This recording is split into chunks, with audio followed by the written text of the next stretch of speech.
these bags.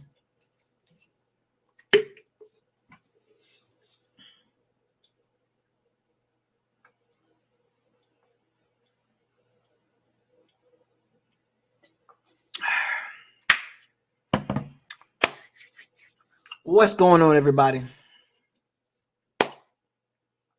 Welcome to Buckles Locker. Subscribe, like, comment, share on all new videos. Don't forget to hit the notification bell icon to notify you on all new videos that's posted on this channel. Shouts out to all the Pirates and Sea Bandits.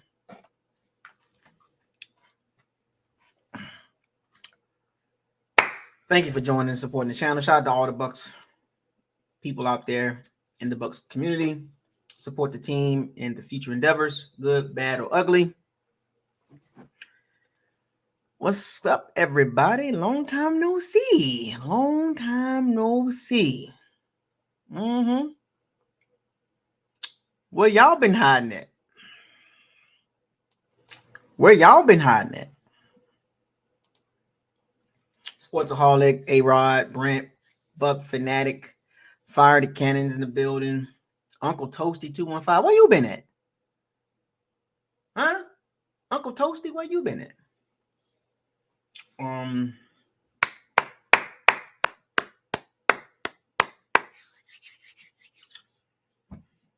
just saying.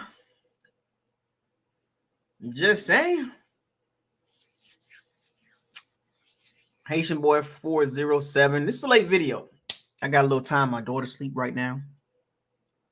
Be very, very quiet. I'm hunting rabbits. My daughter's asleep, so I'm gonna be quiet as possible. But yeah.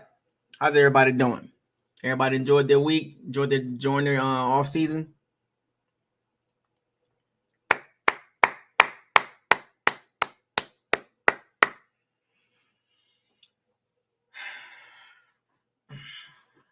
Come on in.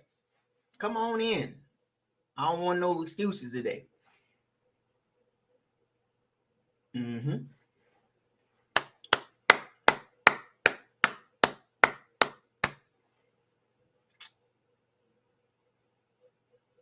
What's up, Roy? My daughter moving. She's moving. Y'all need to be quiet. So where should I start at?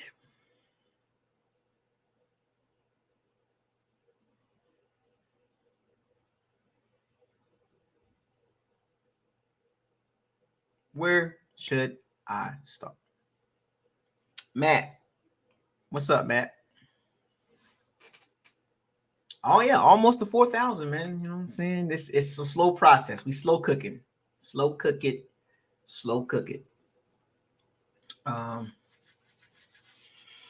So today's topics, the Bucs got a couple of new additions to the coaching staff, and we're going to talk about Kyle Trask, week 1 starter.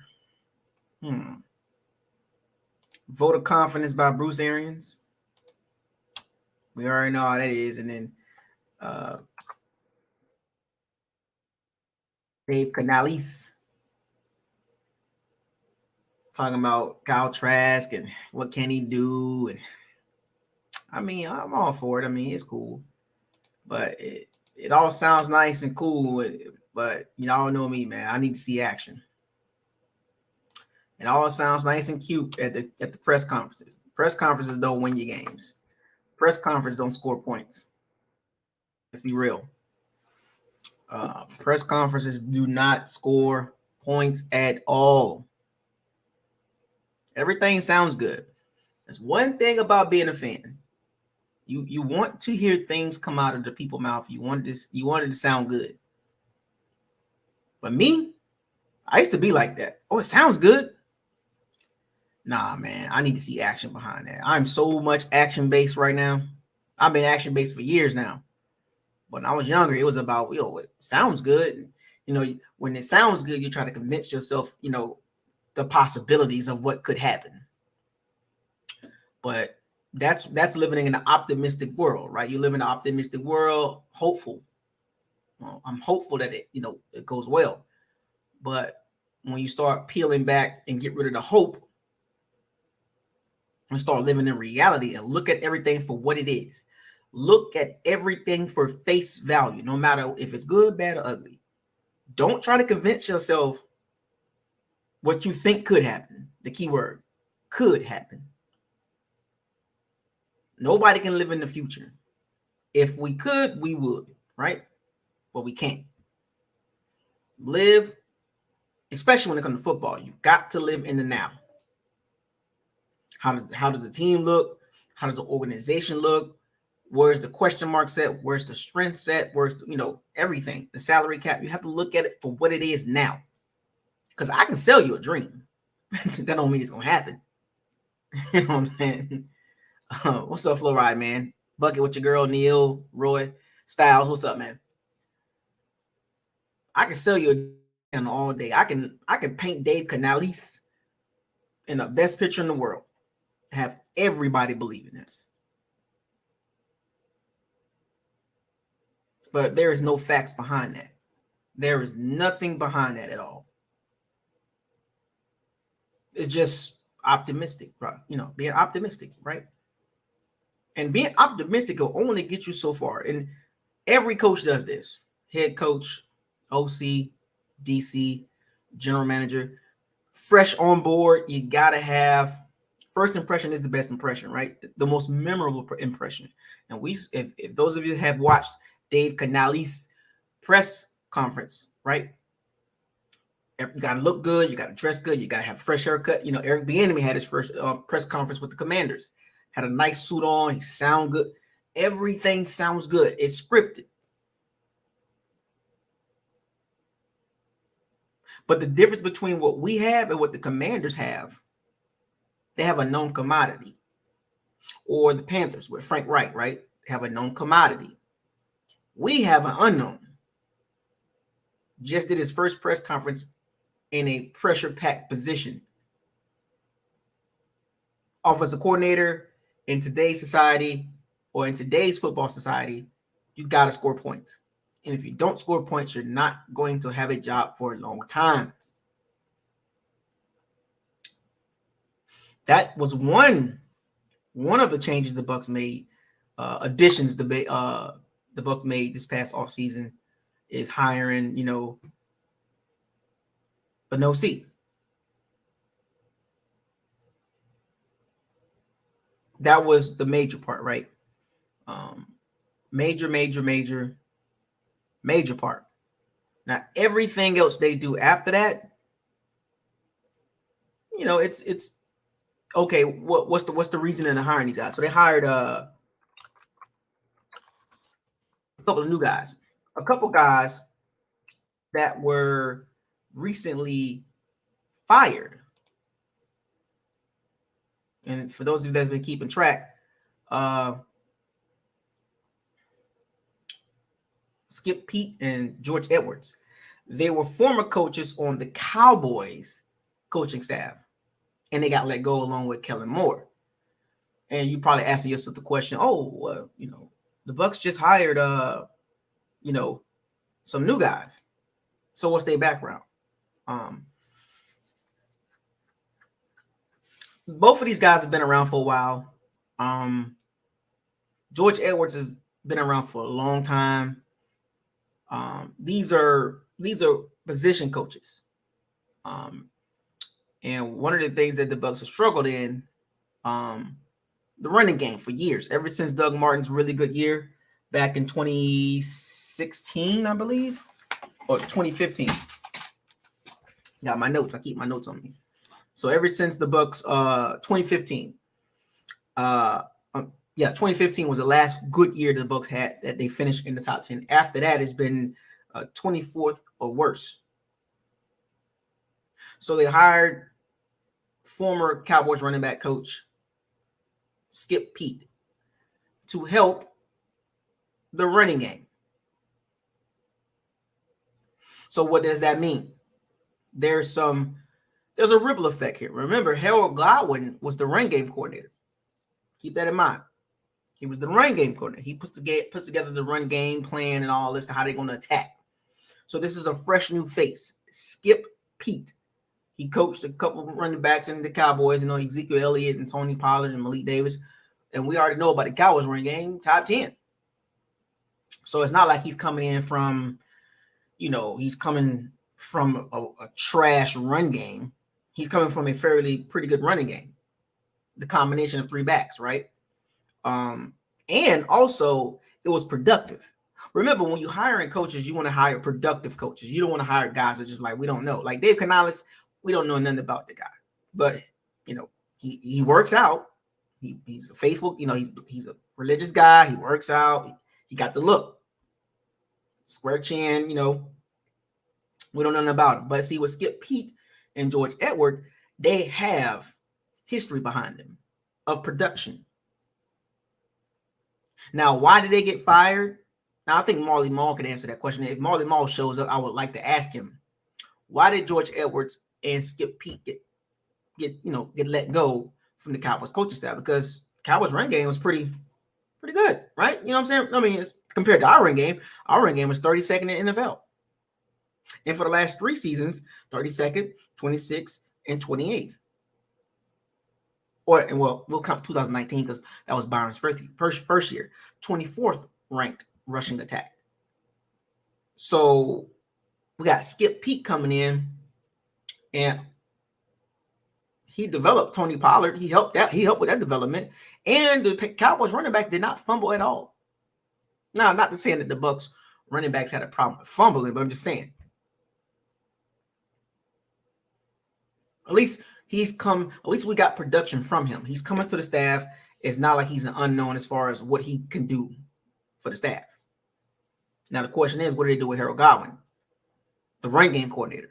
This is what I'm saying. I don't like that dynamic of maybe they stripped Harold Godwin of that title, and he's no longer the run game coordinator. I hope to God he has nothing to do with run game. Now, as far as the assistant head coach, do what you do. But as far as like position coaching, nah, man. But the Bucs had the 32nd ranked running game. 32nd ranked running game. But I want to know, why did Skip Peete get let go from the Cowboys coaching staff? I want to know why.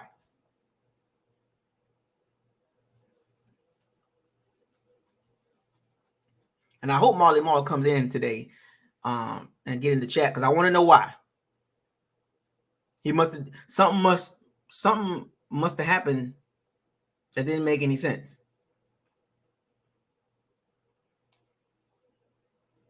Because if you a productive position coach, why are you getting let go?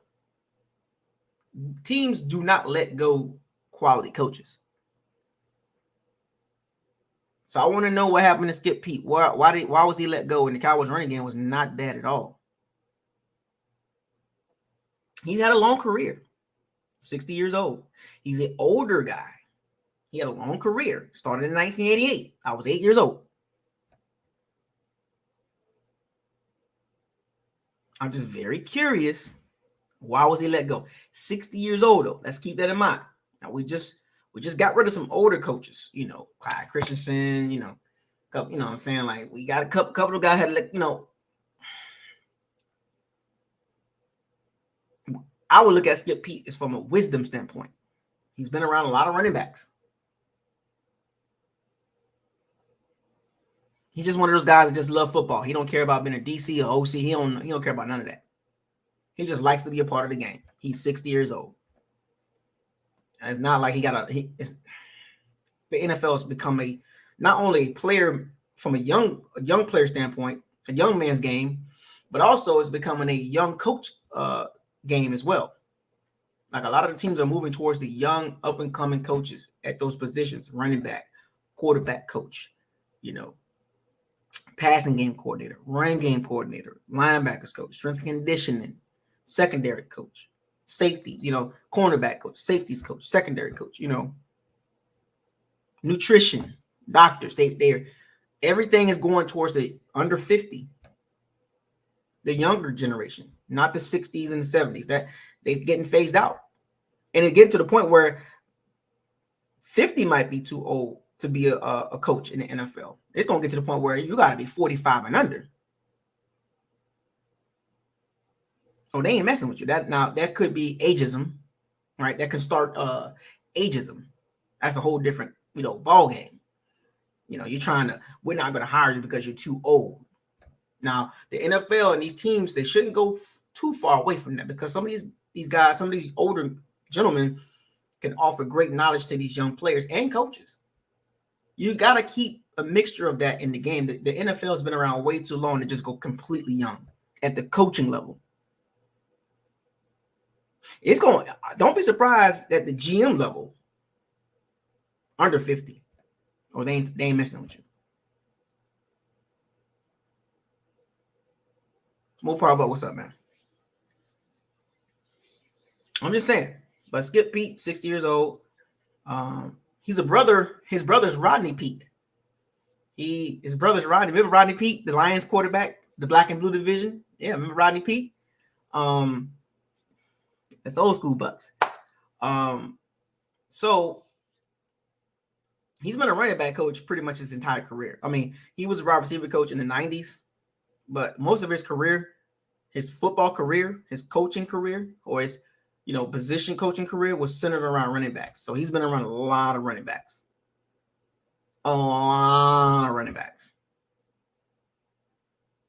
He's seen them. Matt Forte, Ezekiel Elliott prime, not Ezekiel Elliott prime, but Ezekiel Elliott's prime years, almost his prime years, but no, not his prime years. I know he was around with Matt Forte, looking at his Matt Forte, the Rams running backs, Cowboys running backs, Tony Pollard. So he's been around.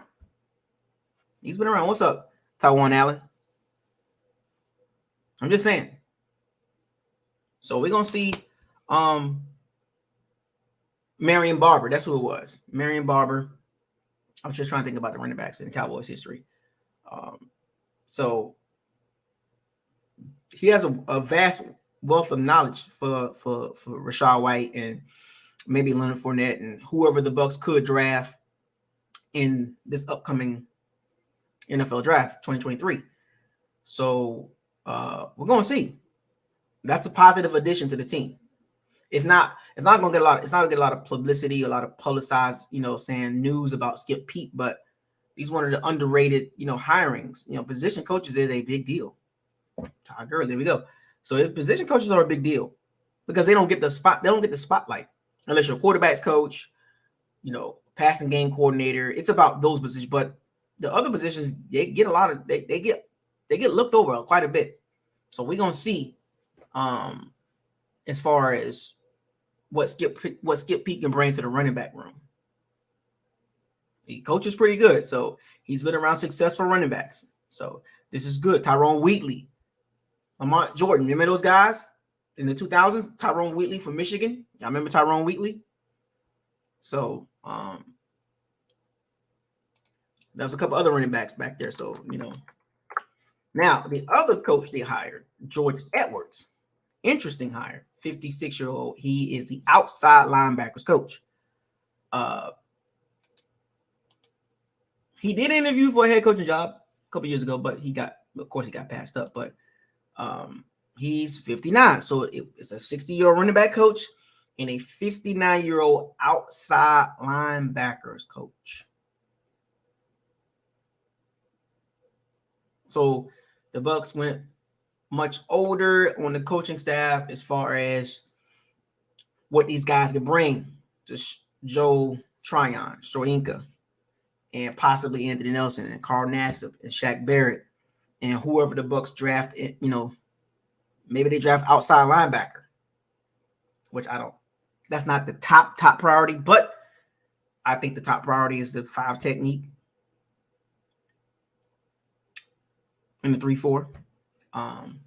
The Bucs need. I'm gonna pivot a little bit. I'm gonna pivot back. The Bucs need a Chris Jones, a Jeffrey Simmons, a Quentin Williams, Leonard Williams, type guy, if that makes sense.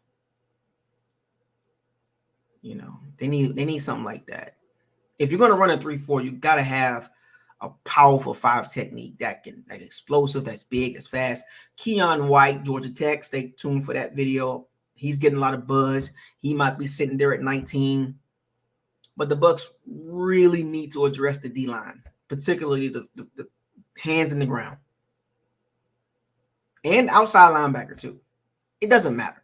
Just I'm going to consider those outside linebackers also a position, a part of the D-line, because they're the outside linebackers. But if you look at 3 down linemen, 2 outside linebackers, that's 5 linemen, right? Or not 5 linemen, but you get what I'm saying. Those are 5 guys that can rush the passer. We don't have guys that consistently can win one-on-one on the outside. Now, Shaq Barrett is not a bad player. Not a bad player. But he has limitations. The huge sack season he had a couple years ago was a major outlier. That will never happen again for Shaq Barrett. It's over. It's a wrap. He wanted to get paid. He went all out, got paid, and after that, didn't have a great, 2021 wasn't bad. It wasn't great. It wasn't like hyper impactful or super impactful, super impactful. Then 2022 started out this past season, slow, looked out of shape, not explosive. Remember, the further you get away, remember now, he got that contract in his late 20s. 3 years later, 30 years old, and he ain't getting no better. You would want Shaq Barrett to age like a Brandon Graham. Guy over 30 that can still produce. A Justin Houston. You want him to age like that. Still be JPP, still be productive. Still can get you that 8, 9, maybe 10. Get it in spurts in, But Shaq Barrett ain't finna get no better. And that contract is not going to make any sense. So hiring George Edwards to be an outside linebacker coach, I think, in my opinion, I don't know if it sways what the Bucs going to do in the draft, but whether it's 5 technique or outside linebacker, they got to get 2 of those guys. They got to get 2 of them. That entire front 7 needs to be revamped as far as, or not saying revamped, but a jolt of juice.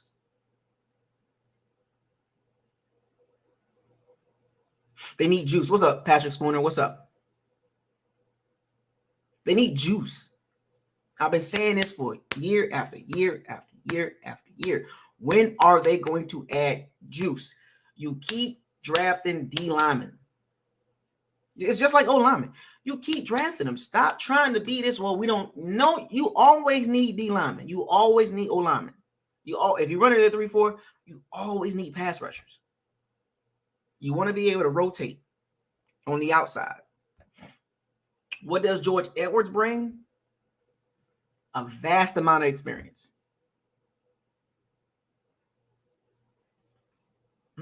He's been a defensive coordinator, years ago for the Redskins,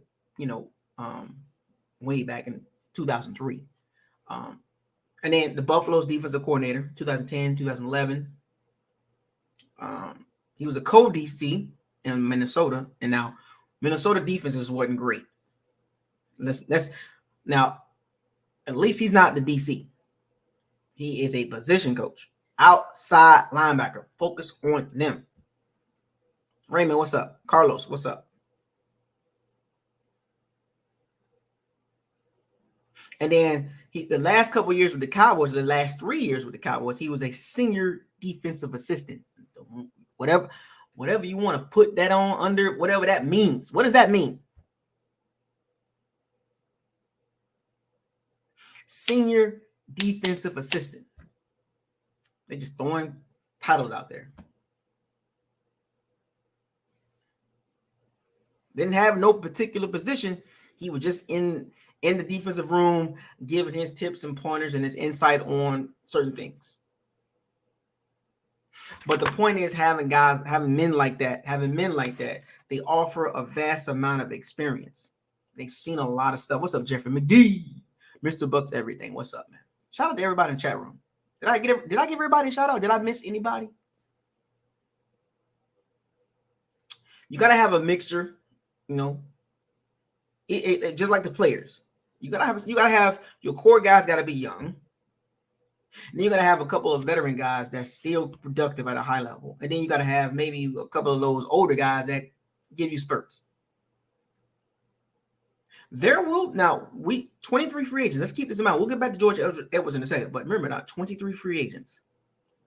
Nassib, Nelson. Let's be circling back around to the outside linebacker. Shaq Barrett, 30 years old, coming off an ACL injury. I mean, usually it takes about 2 years to kind of get back in shape, fully in shape. Chili Will, what's up? My name is Chili Willie. I'm frozen. Yeah. So don't expect too much from Shaq Barrett this year. He'll have his moments, he'll have his spurts, but just like Chris Godwin, took him a while to kind of get his bearings right. And it doesn't help Shaq Barrett. He's an undersized outside linebacker. So a lot of his movements, he has to use his legs, his knees, his explosiveness.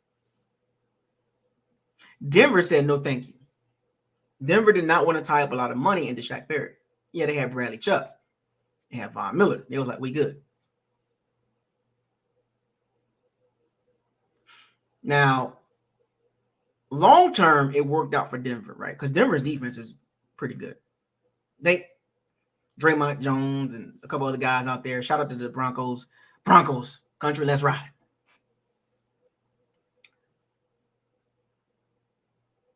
But the Broncos did not want to pay Shaq Barrett a lot of money.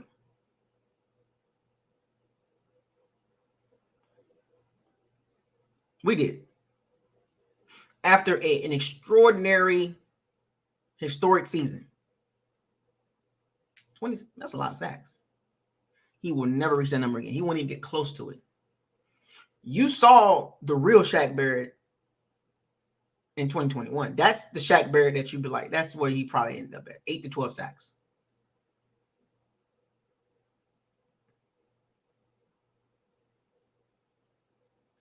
George Edwards got let go. Cowboys let him go too. I don't know why. I'm always questioning things when things happen. Be inquisitive. Like, ask questions. Why did he get let go? Why did the Cowboys staff? Why did Dan Quinn say, I'm good to George Edwards? George Edwards, I don't know if he'll ever see a defensive coordinator job again. He was the co-DC in Minnesota, and that wasn't great. But my question to George Edwards, a lot of experience, but why did he get let go? He was a senior defensive assistant. What the hell is that? But his job for the Bucs is to coach the outside linebackers. Nothing more, nothing less.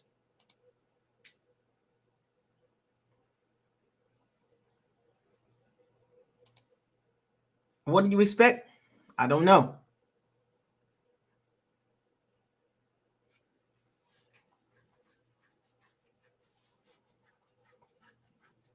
But there's a connection between him and Todd Bowles.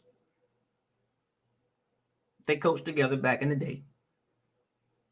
It's always like that. That's that. I know that brother.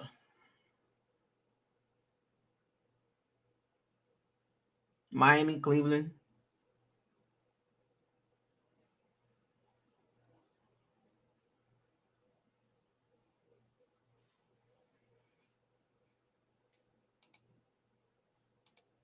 That's Todd Bowles' guy. That's one of his guys.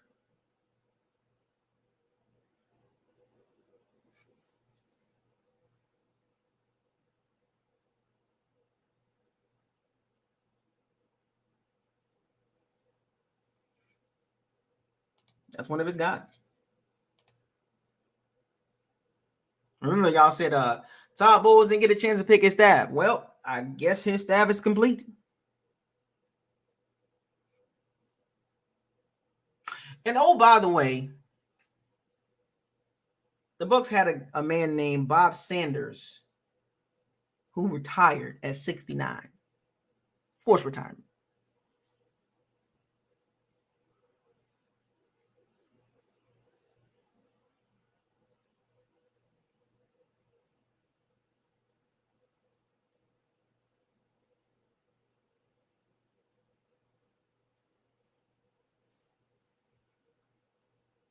Very curious. I am very curious to see how this turns out with these two new hires on the coaching staff.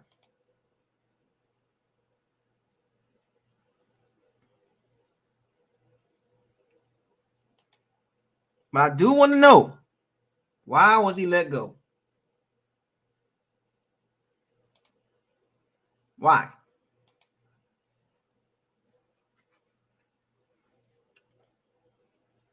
But Todd Bowles and George Edwards do have ties together, right?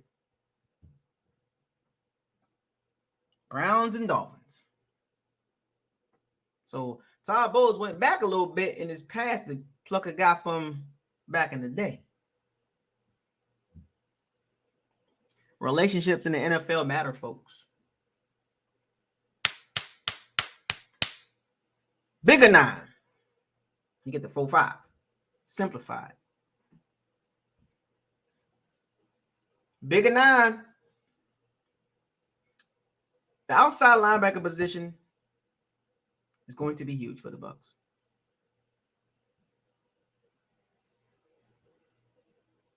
They don't have the wow factor at outside linebacker. Anthony Nelson, Carl Nassib, serviceable at best. And it's funny because Anthony Nelson outplayed Joe Tryon, Stoinka. Can you believe that? Our first round pick got outplayed by a less athletic, poor man version of TJ Watt. He's a great value version of TJ Watt. I mean, bottom shelf. That's what Anthony Nelson is.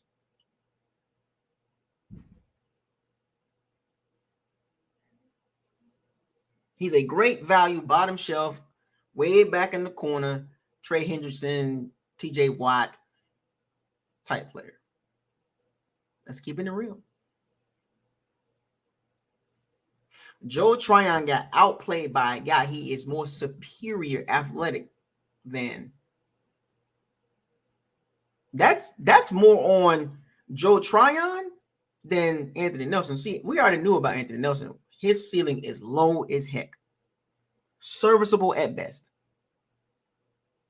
Because at this point of his career, what you get out of Anthony Nelson? Now, if he goes to another team and explode, okay, cool. But I'm talking about with the Bucs. What are you going to get from Anthony Nelson? You know how many times he's rushed a quarterback and he just was completely non-existent this past season? And what makes matters even worse, Joe Tryon Stoinka was even worse. The thing about being first round picks is guaranteed contract and pressure to produce, especially at a position of need. The Bucs need pass rushers.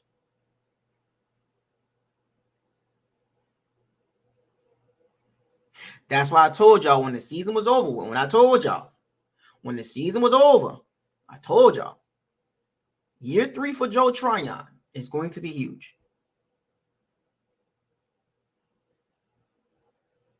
It's going to be huge. He got to produce. No excuses. I need him at 8 to 10 sacks, not 4. He needs to make a jump in the 3rd year. And there's still hope. Don't get me wrong. I'm not writing Joe Tryon Stoinka off. I'm not writing him off. I'm just saying I'm expecting at this point. The rookie season was okay. Your second season as a starter, I'm like, okay, he's going to make a jump. He didn't make the jump. It's okay. 3rd season. All right. Because if he don't make the jump this season,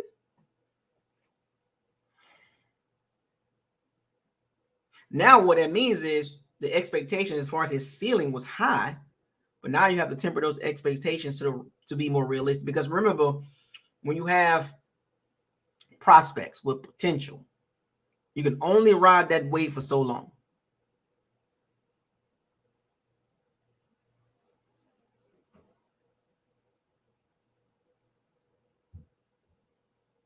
You can only go for potential so long.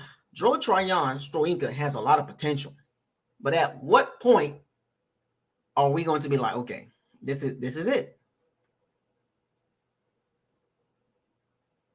Because you saw the rookie season, you saw it. You was like, oh, well, JPP was taking snaps from.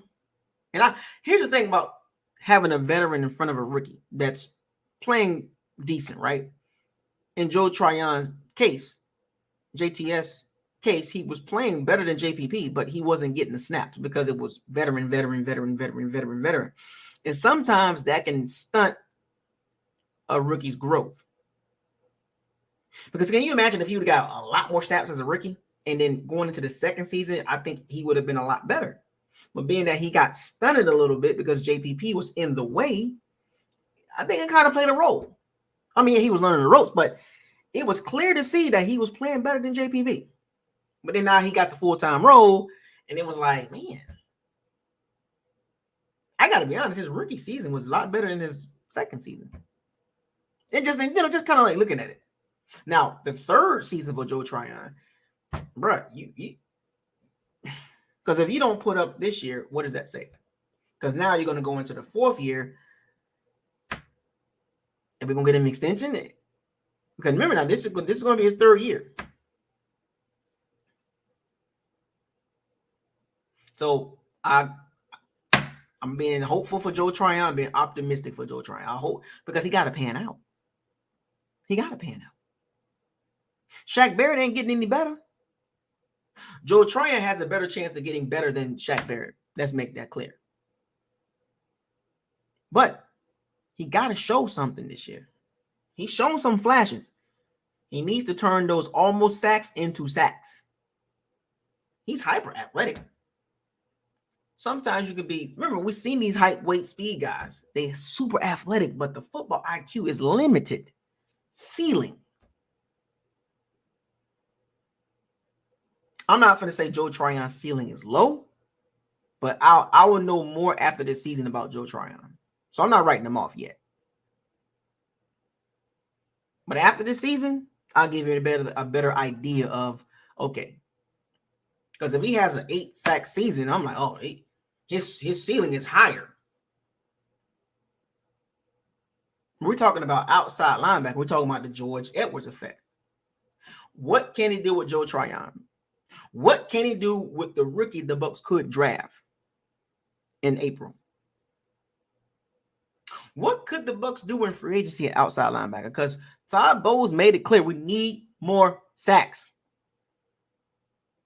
Can't keep blitzing Devin White 1,000% of the time to get sacks, to generate pressure. I was just watching the 49ers game. I'm going back and I'm watching some games. I told y'all I was going to do this. Watch the Cowboys game. I started there.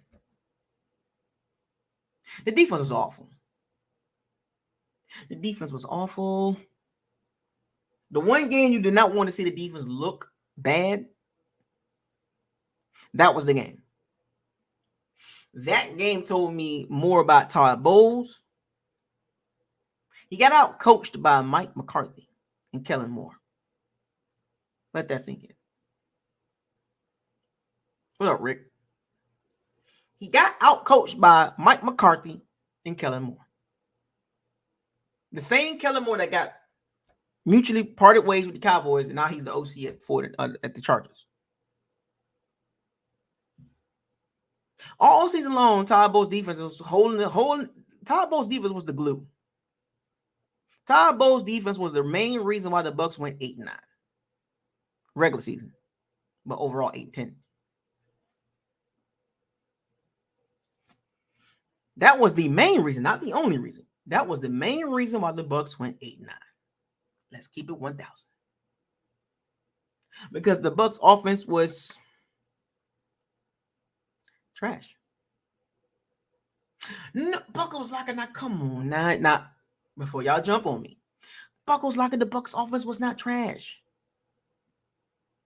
What are we basing that on? What's up, Josh? Are we basing it on numbers? Because numbers do not tell the whole story. I told you about this. Stop reading numbers. Watch film. I would love to see AWS next gen stats. How much of the Bucs yards were garbage yards? What up, Grizzlo? I want to see how much of those yards were garbage yards. Because they had a few games, they had garbage yards. Shall I name them? Panthers, Ravens, 49ers, Bengals, Chiefs, Steelers. Shall I keep going? Garbage yards. Well, Bubbles, like, I mean, the Bucs passing attack was top 5. Yeah, they threw the ball more than anybody in the entire NFL, and they beat them by a long shot. I think the Bucs attempted 3 more games worth of attempts. The Bucs defense is the main reason, not the only reason, the main reason why they went 8-9. And they were hanging on by a thread. Remember, 80% of the year, the Bucs defense was great. But the 20%, that's the reasons. That's why you saw the Panthers and the Steelers and the Ravens and the Chiefs and the 49ers game and the Bengals game.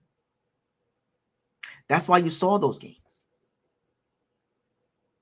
The defense couldn't hold it together every game. Do you understand how hard it is to hold it together for 17 games from one side of the ball?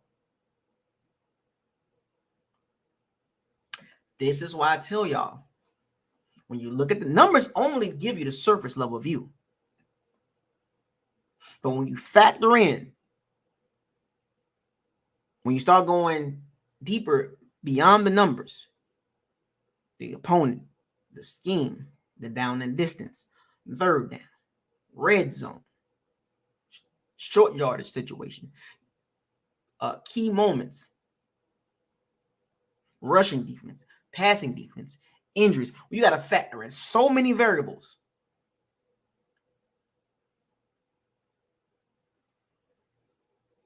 But the biggest reason why the Bucs were 8-9 was the defense.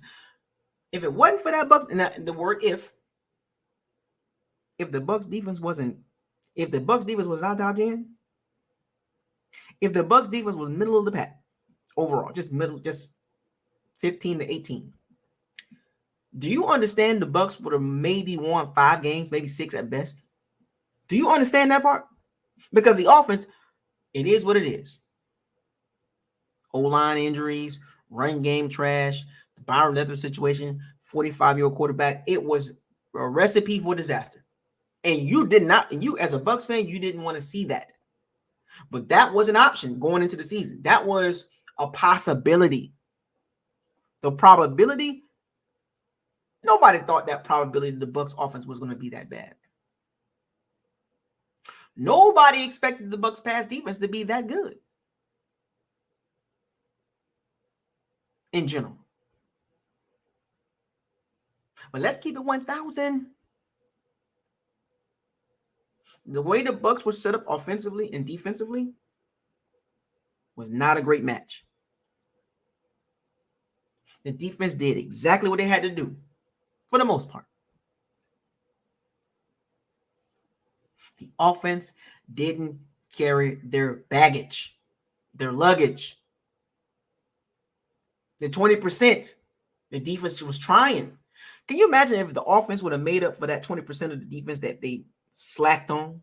Can you imagine if the offense would have picked up that 20%? Can you imagine if the offense just would have 21 points a game, maybe 22? That's the difference between being 8-9, 11-6, 12-5. What did I tell y'all? Peak Bucs, 13-4. That was peak.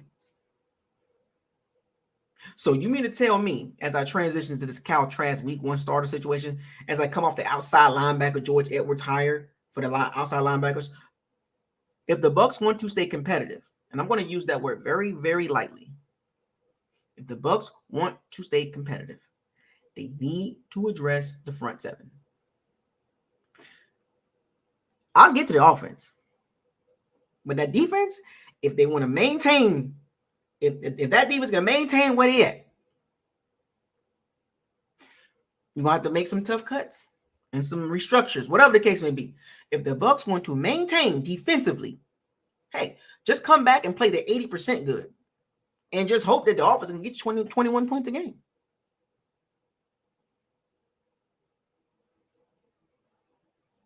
Dave Canales can give me all the bells and whistles and the flowers and roses and bubbles and the champagne and all. Score points, man. So many jobs depending on Dave Canales. So many jobs are dependent on him scoring points offensively. Todd Bowles, his job. Because if things don't go right, Skip Pete, George Edwards, they're out of there. They're out of there. There will be no excuses. One, new coach ain't finna keep Dave Canales. He's gonna wipe the slate clean. Chop Beats 215 or something. Chunky Dougie.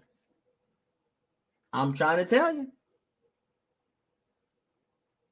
So Skip Pete, George Edwards, welcome to the Bucs family. May the force be with you. I hope what you bring to this organization helps the outside linebackers. And I hope that Skip Pete can help the running backs in the running back room get better. The Keyshawn Vaughn, the Leonard Fournette, and the Rachaad White. And if they decide to upgrade the running back room, which I think they should, I would not stand pat with the current situation with running back. And that's a whole nother conversation, but I'm just telling y'all. Do not stand pat with that running back situation. That was the worst in the NFL. How can you come back with all three guys? You know you're keeping Rachaad White because you like what you see in him. But how can you come back with Keyshawn Vaughn and Leonard Fournette and Rachaad White in 2023? The 32nd ranked run attack. Cannot do it. Can't do it. You'll be a fool. Got to upgrade the running back situation. Now, let's get back to the defense as I transition to Trask. Must add substantial talent, young talent.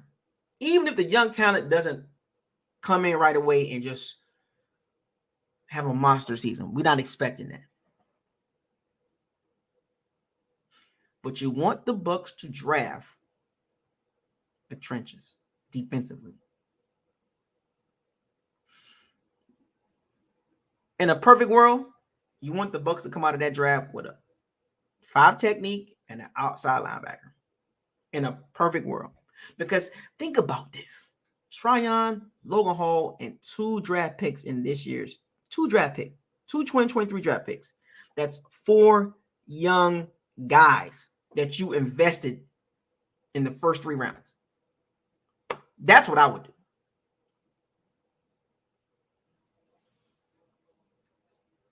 In the first 3 rounds, you go get you two guys in the front 7. Peter Perez, what's up? Archie Boy, what's up?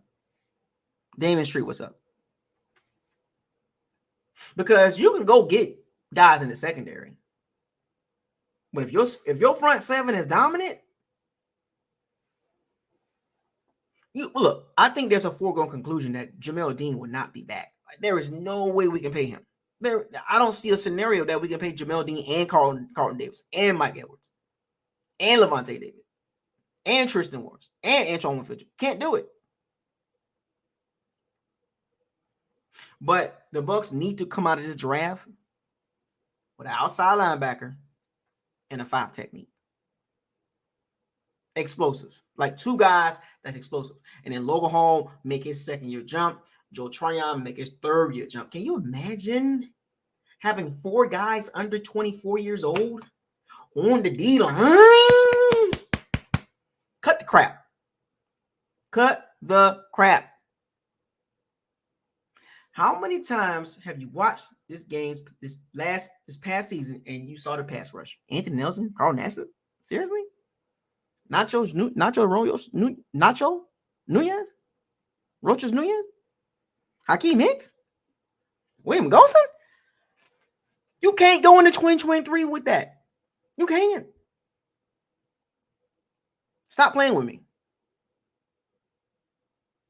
If anybody in that chat room can justify bringing that front 7 back, please come. I would love for you to come in the locker room and help me understand. The Bucs should just bring everybody back. Run it back with the front 7. Add some draft picks. Run it back with the front 7. Can anybody explain to me? Like I would love to. I will let you have the whole locker room to yourself and explain to everybody, how does that make sense? I watched the Cowboys game before I came on tonight. What was the front 7 doing?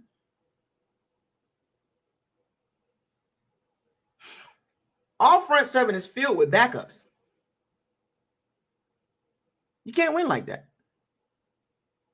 So George Edwards got he got a challenge with him with them outside linebackers, man. Even Todd Bowles knows the situation. I will say this: he is aware. He is doing his due diligence. We need more sacks, because I am so sick of seeing Devin White over and over again, over and over again, over and over again. I keep blitzing over and over again. I keep blitzing over and over again. I'm tired of seeing that.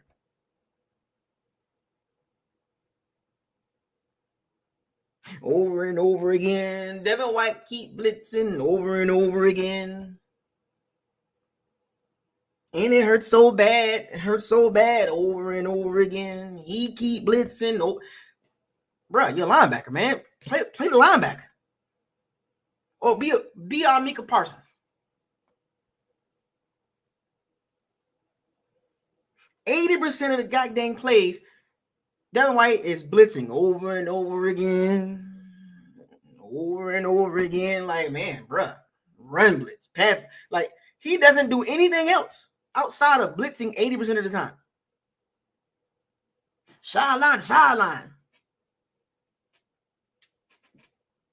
Bruh, you're not getting the Fred Warner money, the Darius Leonard. The Bobby Wagner just got released today.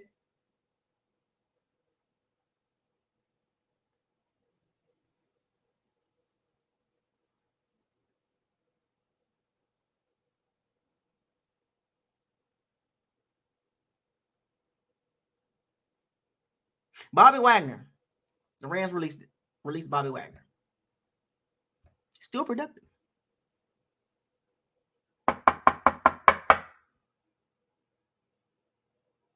How many of y'all want to see Devin White do good?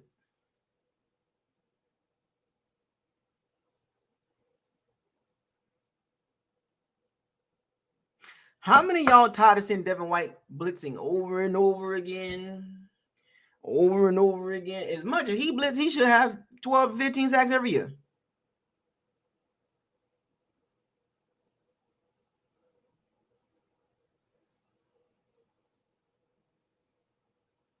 As much as Devin, remember a couple years ago, he had 9.5 sacks.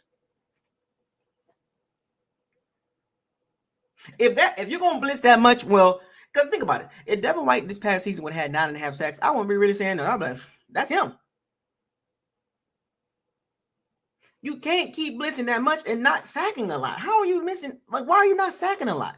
Teams, you know what that means? That means teams are aware of what he like, and he loves the A-gap blitz, the delayed A-gap blitz. Like, you're fooling somebody. We know you're coming. You're just trying to see if Vita Vea or Nacho or Hakeem Hicks take up some blocks and you come running in. Did you watch Tony Pollard stifle Devin White in the playoff game? And Ezekiel Elliott? See, what happens is when you got running backs that can block, that Devin White crap don't do anything. It's a waste. It's a waste. You're taking a body from coverage and you're blitzing him. And when he gets picked up, first down Dalton Schultz, first down Michael Gallup, first down CeeDee Lamb, first down T.Y. Hilton, first down Jake Ferguson.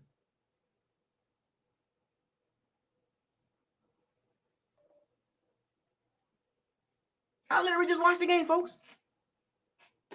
He blitzed so freaking much. It's like, dude, and you still lost. And when the game wasn't even close.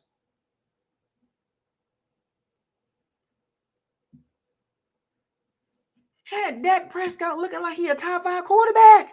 Like he deserved that $40 million. We all know Dak ain't built like that. But Devin White, though, over and over again, he keep blitzing over and over again. Hey, Todd Bowles, what I do? Blitz over and over again. What?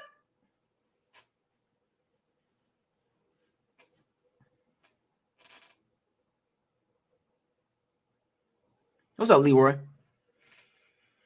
Sick of it. Sick of it. Y'all like that Nelly reference, right? Y'all caught that, right? It's the Bengals game in the second half. Same thing over and over. 49ers game over and over again. Like, God, man, do something else. Cover somebody. Help him. What is this? The jig is up, Devin White. The jig is up. You got to add some more to that game, buddy.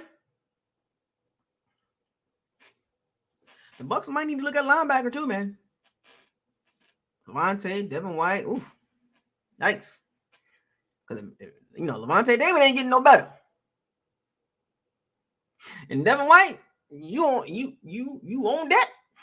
You own that. Upper room. Come on. Right this way. You don't get it together this season, you're out of here. So the Bucs got so many holes. And all that sounds fine. If the Divas can maintain, the Divas will be fine in general. But the biggest question mark outside of the OC situation, let me transition to just recently, Bruce Arians, they was talking about the topic of Kyle Trask. Dave Canales, he brought up Kyle Trask. Well, if you look at Kyle Trask and what he did in Florida, he Kadarius Toney and Kyle Pitts and Damian Pierce, and he makes the subtle moves in the pocket and up. That's college, man. That's college.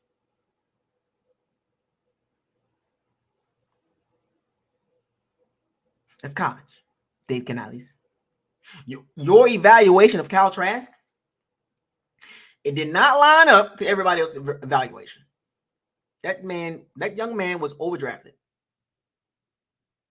And if Bruce Arians, his vote of confidence, we believe in Kyle Trask. Are you serious? The way things are looking that he's going to be the week 1 starter, the Bucs will be a fool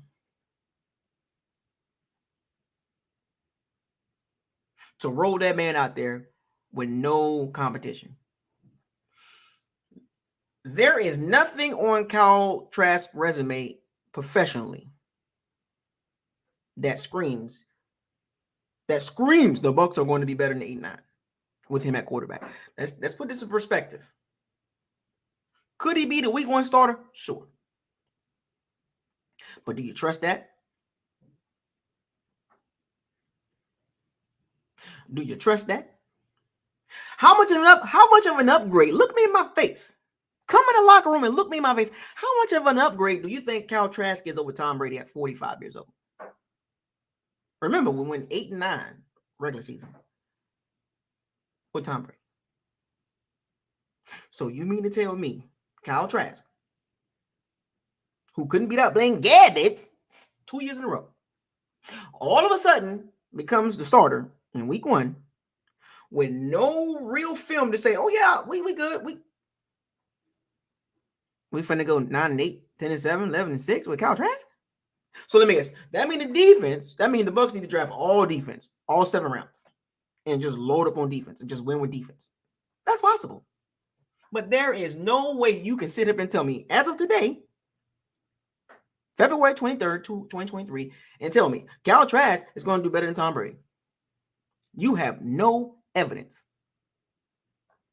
Wishful thinking. Probability versus possibility. Let's do that again. Let's play that game.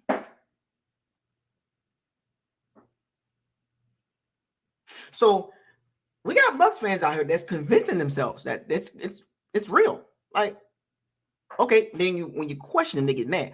Okay, so let's just say explain to me how Kyle Trask is going to be much better this season than last season. Well, this is going to be his 3rd year. And he's going to, based on what? His tape in Florida? Also, you're going to go off his evaluation in college. The man couldn't beat out Blaine Gabbert.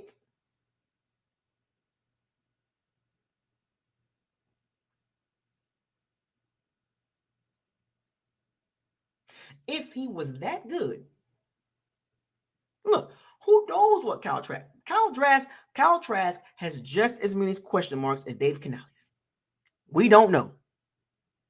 Well, in preseason, he was throwing the guys we're going to be working at a renter center and rooms to go and errands and Best Buy. No.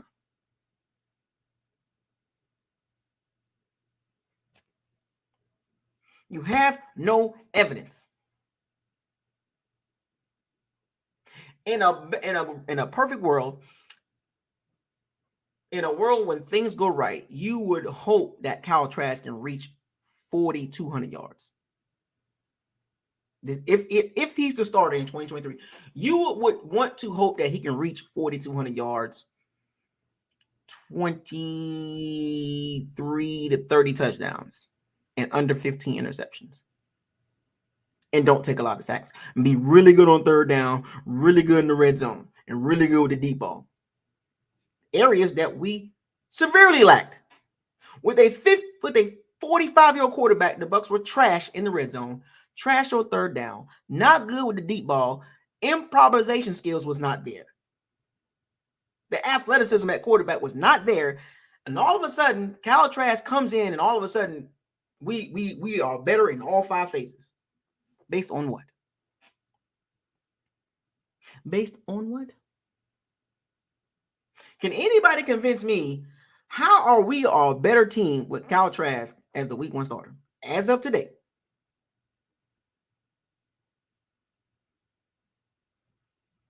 You don't think teams are going to be scared of Kyle Trask? Have you seen our opponents? Have you seen the opponents? Our strength of schedule is top 10. Have you seen the opponents? Is anybody scared of Chalk? You think, boy, please. See, this thing about Bruce Arians. He talks a lot, but sometimes some of this stuff you be like, bro, you just be quiet, man. Going back to 2019, when he first got to the team, a lot of stuff, when you go back and just listen to Bruce Arians, you be like, who you fooling? And it always comes out later on. Later on, it always comes out. You remember when Bruce Arians was talking about the Teddy Bridgewater situation? What happened with that situation? Years later, it came out, well, the only 2 quarterbacks that we were talking about it was Tom Brady and Jameis Winston. But he told y'all some lies, some propaganda, gave y'all some bullshit BS narrative about Teddy Bridgewater wasn't the second up. So when I read what he said about Kyle Trask, remember he was drafted. Bruce Arians that's Bruce Arians' guy. Vinny Diaz, what's up, man? Lightning Films.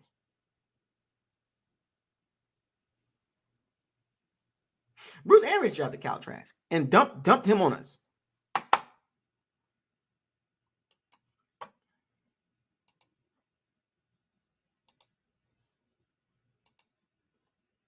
I'm not saying Kyle Trask is Josh Rosenist. Man, oh man.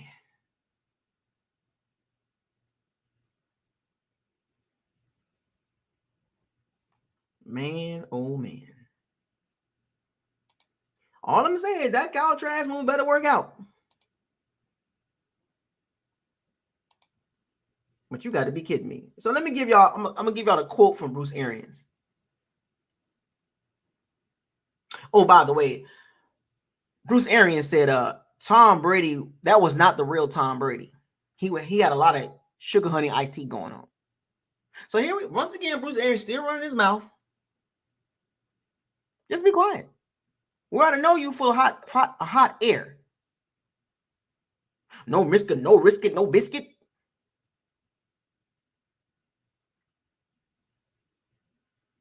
Mr. No risk it, no biscuit. After when I started understanding on how he talks, from dating back to 2019, I was like, yeah, he one of those guys. Don't get me wrong, he's not afraid to speak his mind, but some of that stuff you'd be like, do y'all believe Bruce Arians and some of the stuff he be saying? The Tampa Bay Bucs didn't have the real Tom Brady.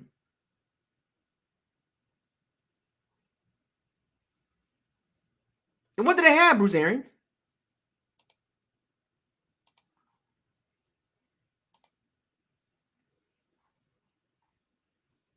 What did they have? And here's the funny thing about it. Sometimes, what else the GM and the former head coach supposed to say, right? So Jason Light added, he believes, quote unquote, paraphrasing, that Kyle Trask is the best quarterback in the division.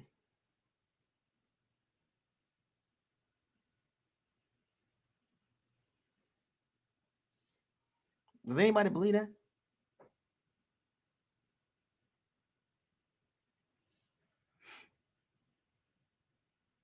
I'm going to repeat. Jason Light believes that Kyle Trask is the best quarterback in the division. Based on what? Remember, he didn't add no context to that. Oh, he's the best quarterback in the division. Say what?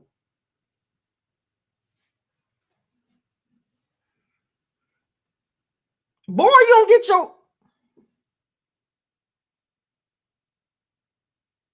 I mean, you did invest the second round pick in him, so you got to give him a vote of confidence. What else you supposed to say? I get it. The politically correct answer. I get it. You want to instill that vote of confidence. But let's be real. Nobody believes he's the best quarterback in the NFC South. It don't take much to be the best quarterback in the NFC South, but come on, man. Let's be real. Be real. I'm a football fan all day. I'm a Gator fan all day, and I would not agree with that.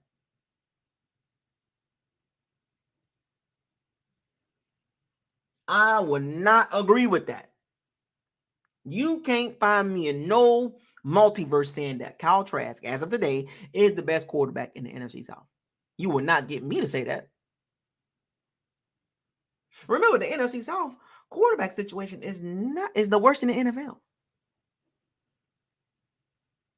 So if you do believe Kyle Trask is the best quarterback in the NFC South, that ain't saying much.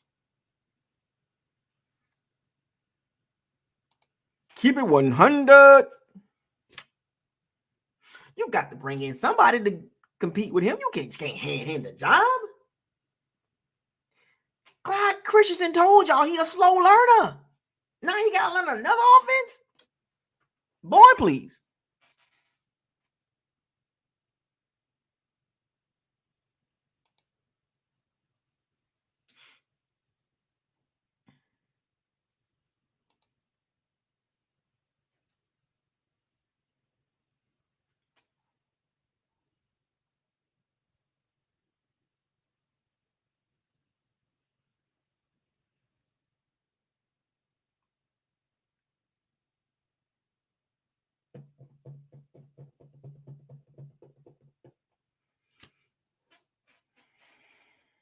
Nobody's got a Kyle Trask.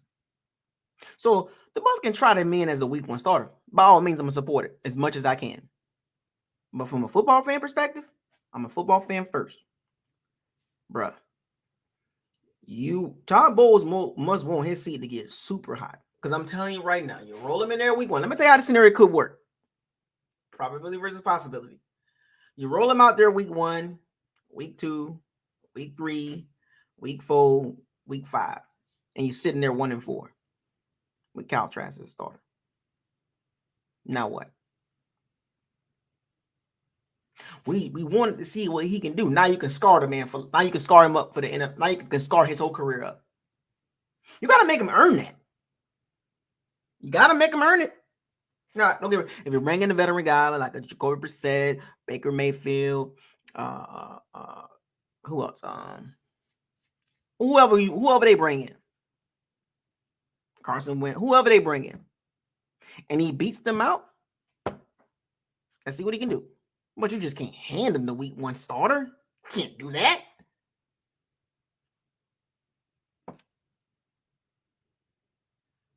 You can't. That is a recipe for disaster. Because there is no evidence that he's going to be good.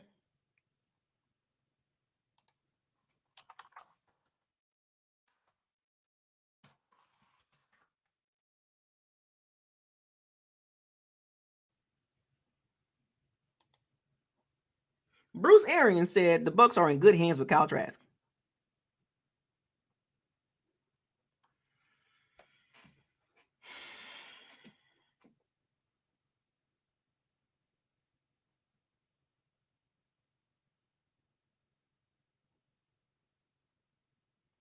You know, it's so funny. That's how you know Bruce Arians be running his freaking mouth saying just nonsense. I think we're in good hands with Kyle Trask. I love Kyle. He's been here. He's been there 2 years now. Saw Tom work. Blaine Gabbert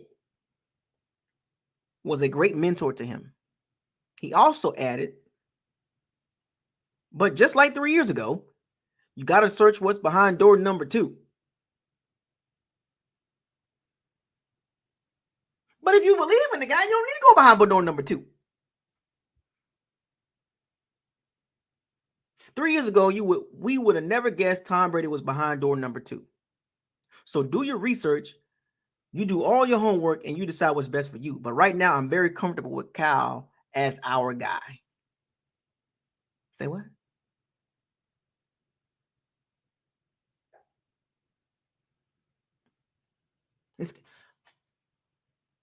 If you so confident in him, why are you looking behind door number 2 for a more expensive veteran? You already in cap hell. So what you need to add a veteran behind door number 2 for? Because door number 2 this year ain't looking good, folks. If that's the case, you better off rolling with Kyle Trask and take your lumps in 2023. So for you Derek Carr fans out there, you Bucs fans that was capping for Derek Carr, he ain't coming here. He ain't coming here.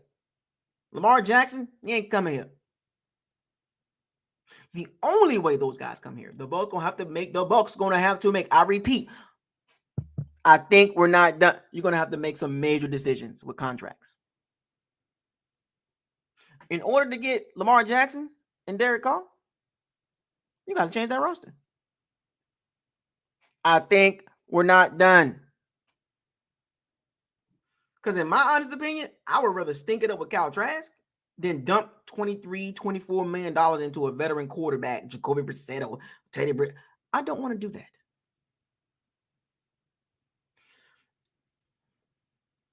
You got to search behind what's behind door number 2. Matter of fact, let me help y'all out. Let me give y'all the door number 2 situation.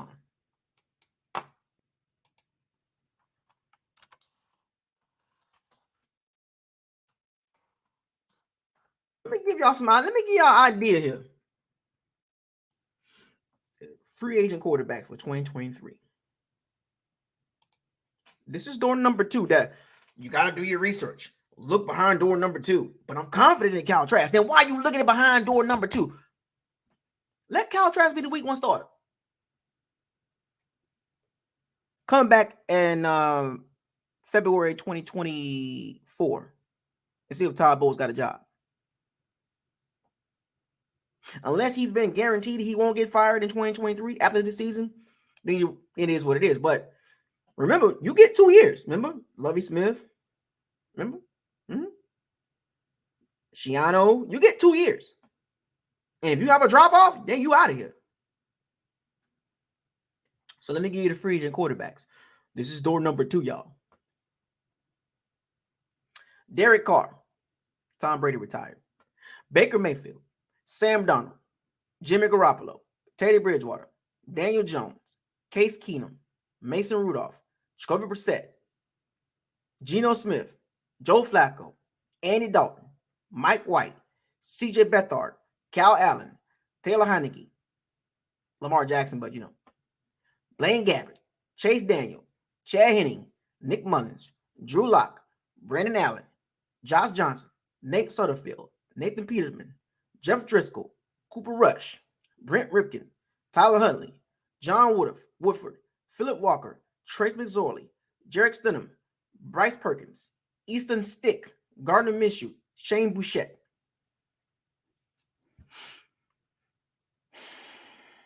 Do you research what's behind door number 2?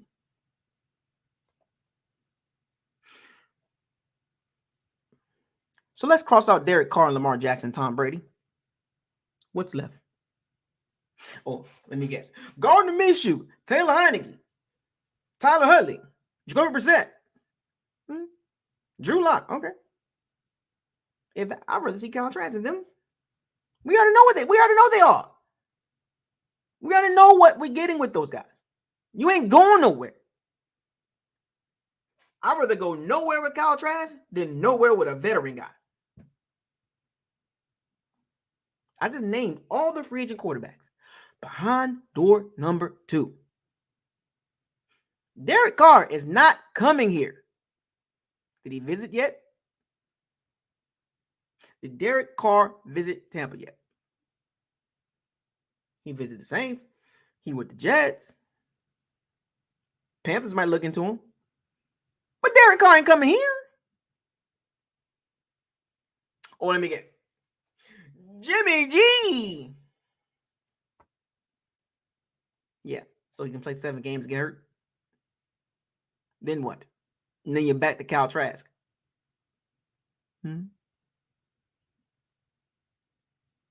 So my point I'm trying to make to you Bucs fans out there, you Powers and C-Banders,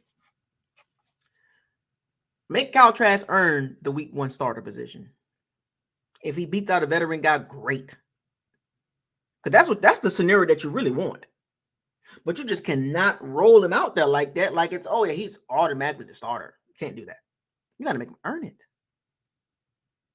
But I would rather look bad with Kyle Trask than look bad with Trace McSorley, Jarek Stidham, Tyler Huntley, Cooper Rush, Josh Johnson, Teddy Bridgewater, Chase Daniel, Taylor Heineke, Gardner Minshew, Andy Dalton, Jacoby Brissett, Mason Rudolph, Daniel Jones, Teddy Bridgewater, Jimmy Garoppolo, Sam Darnold, Baker Mayfield. No, thank you. No, thank you. As a matter of fact, go draft another rookie. Let Kyle Trask beat out another rookie. Find ways to get him some confidence. Draft another rookie. Jake Heaner from Fresno State, the Purdue quarterback. Get another rookie. Let the rookie battle out with Kyle Trask, and you make sure Kyle Trask wins it.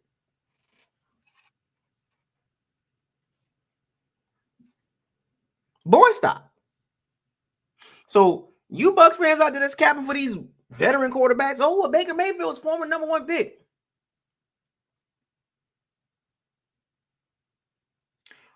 If he plays for the Bucs, we will get the attention in all the wrong ways. It will be the opposite of the Tom Brady effect. Because then you have the Baker Mayfield fanboys into the Bucs community trying to cause havoc. I don't want the Baker Mayfield fan club. Y'all want to deal with them? Y'all see how they are? Baker can't do nothing wrong. And oh, by the way, here's a connection here. Baker Mayfield, Todd Monken was the OC for Baker Mayfield. When he got let go of the Bucs, Todd Monken was the Browns OC. Trash. Trash. Trash. Yeah, I said it.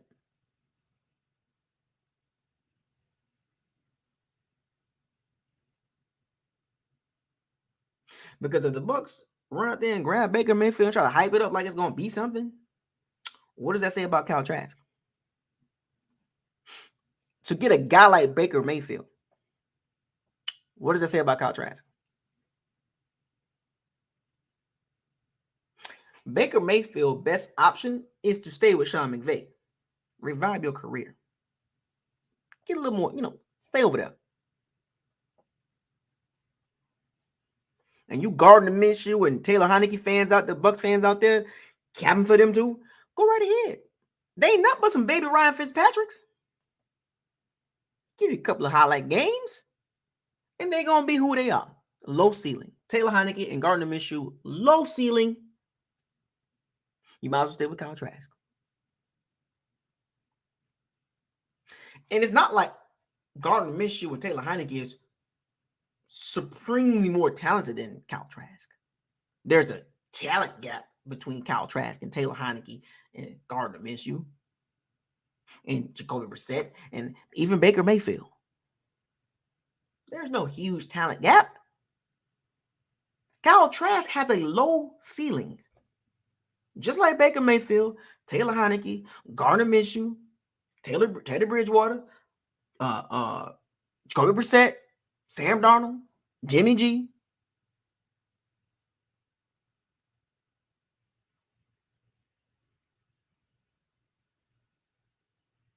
So, for those of you that's thinking about door number 2, Bruce Arians mindset, what we ain't no time. There's no Tom Brady sitting out there. Oh, my bad. Aaron Rodgers. You really want that personality to part of the Bucs community? You want that odd personality? Well, what about Aaron Rodgers? No, thank you. No, thank you to Aaron Rodgers. No, thanks. He on his way out. Because then, guess what? If things don't go right, it's everybody else's fault.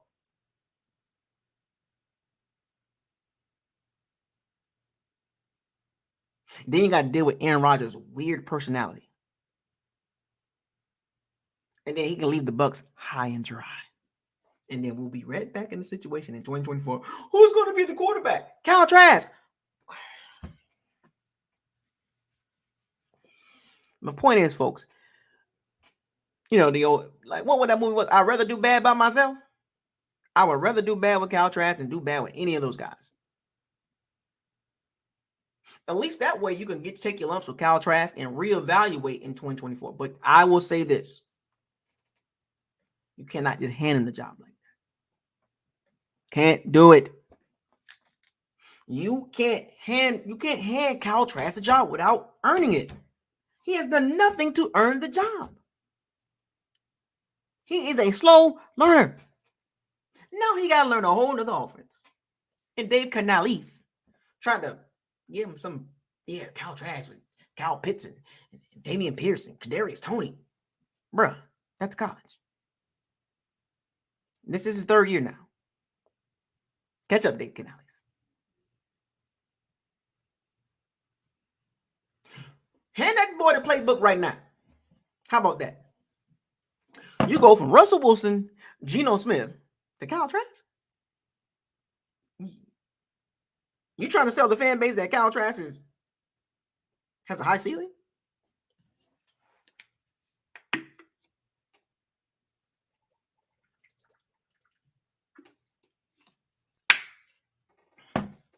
Boy, stop. Hold on a second.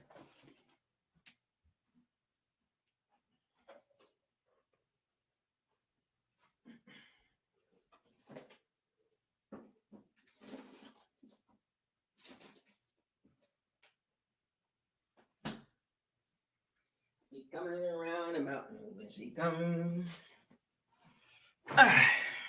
Ain't no way. So I'm all look. Like I told y'all this. I told y'all this before. The Bucs are not in a great situation moving forward. That was the risk that the Bucs took. And this is the results. Deal with it. Matter of fact, you ain't got no choice. $55 million in the cap. The Saints, we're the worst. We are number one in the NFL as far as over the cap. The Saints are down to about, I think, 46 now. The Titans made some big cuts. Taylor Lewan and Robert Woods. The Rams made a big cut with Bobby Wagner. The Saints made some contract restructures, kicking the can down the road. And the Bucs just sitting there. Less than a month away. You got to be under the cap in less than 30 days. And the Bucs just sitting there. Look, they'll get under the cap, but free agency starting on March 15th. All right. But Cal Trask, week one starter, with the option that's out there, might as well roll with it, folks.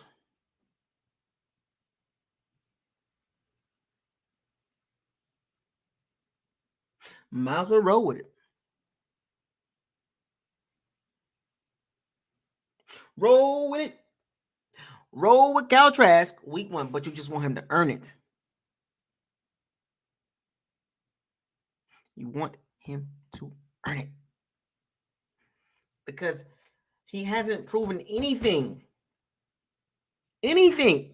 Like, if he was a rookie, like, if drafted, okay. But this is year number 3. And now you got to learn a whole new offense. So now you basically a rookie again almost. Bruh. Boy, stop. You just want to see Cal Trask. Look, you want him to do good because but remember, folks, he's a second round pick. So let me give y'all the business perspective of this. Second round pick, that means a 4-year contract, not a 5-year. There's no 5th-year option. So let's just say Cal Trask start this year and he does okay. There's some hope there. Do you realize in 2024, year number 4, his last year, to evaluate him with the quarterback class coming out next year? Do you want to spend another year evaluating Cal Trask to see if he's the guy? And no, we're going to pass up several quarterbacks in 2024 because we want to take a look at Cal Trask to make sure he's the right guy. Go ahead. Because the 2024 draft class is a whole lot better than the 2023. I hope the Bucs playing chess. Roll with Cal Trask. Evaluate him. Training camp, preseason, regular season. Evaluate him. You only got 1 year. You only got 1 year. 1 year to evaluate Cal Trask. In 2024, because my expectations for 2023 as of right now, it ain't hot. I'm going to tell y'all right now. I don't know what the record going to be. I'm just giving y'all, as of today, my expectations is not high. Because I understand what the Bucs could look like after week 17. Probability versus possibility. To go from 8-9 to 12-5, do you know what's got to happen to the Bucs roster? Do you know how good Cal Trask got to be? Do you know how good the defense got to be for them to go 12-5, 11-6, and to be a threat? Do you understand that? That's a 3, 4, maybe 5 game jump. Good luck. In my Morgan Freeman voice. Good luck. See, I'm being realistic. I'm not being negative. I'm just looking at the landscape of the Bucs. The cap, 23 free agents, unknown quarterback, fresh OC, head coach on the hot seat, on the warm seat. That ain't a sign of things are going to get super good. You want them to be good, but understand the situation. Cal Trask is going on year number 3, and if he does okay, year number 4, his last year, you're going to take 2024 and evaluate him 1 more year, and we'll revisit this in 2025. You can't do that. You got to 1 year. That's it.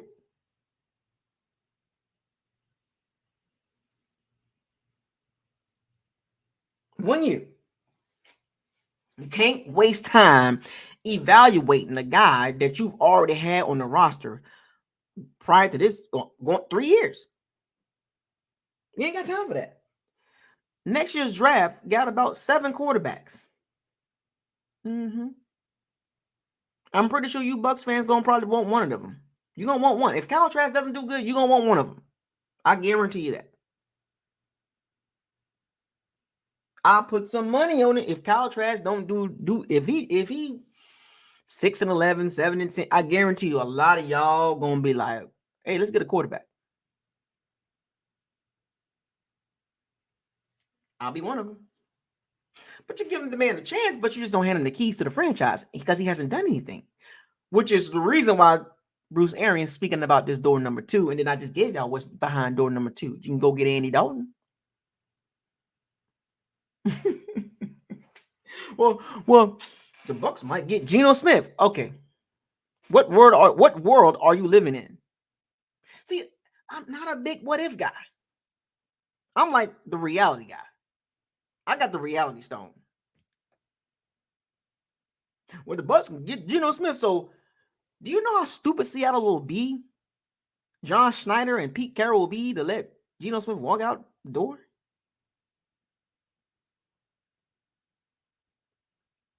I mean, the Bucs get Geno Smith. No. The best you can get the Bucs fans is Drew Lock. And if you just so happen to get Geno Smith, with what money? Please understand. I'm just trying to understand. See how that worded that? Please understand. I'm just trying to understand. All I read is hypotheticals on Twitter from all these Bucs fans. They just make up these weird timelines, these weird metaverses, and these multiverses about quarterbacks coming here. I mean, I'm talking about Lamar Jackson, Derek Carr, Jimmy G, Aaron Rodgers, Geno Smith, Justin Fields. Like, what world are y'all living in? Are you on Earth 616?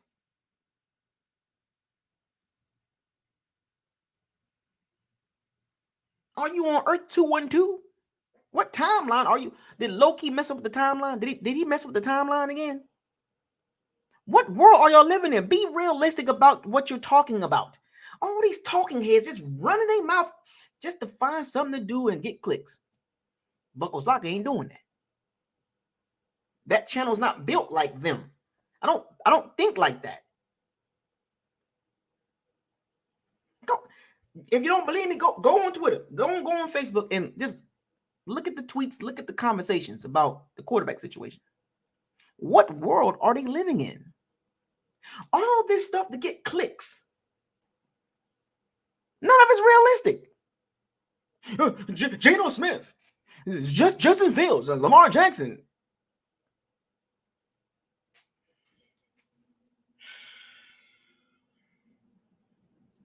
Well, that's what I think every fan base have a group of fans just straight delusion. Every year, it's the same stuff. Just the same stuff over and over again. Just look, I get expectations, but man, you gotta have some logical reasoning behind that.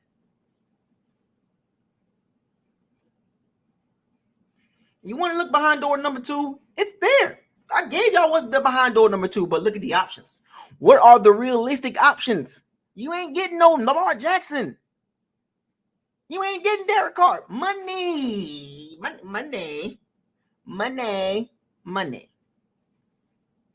So let me guess. We're going to get a Derek Carr.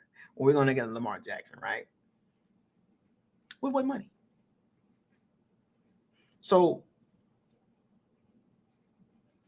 no Levante David. Restructure Mike Evans. Let go Donovan Smith. Restructure Chris Godwin. Let all the old veterans go. Let Jamel Dean walk. Mike Edwards walk. Murphy Bunn try to get him back. Anthony Nelson. Carl Nassib. Nacho and William Golson can ride out.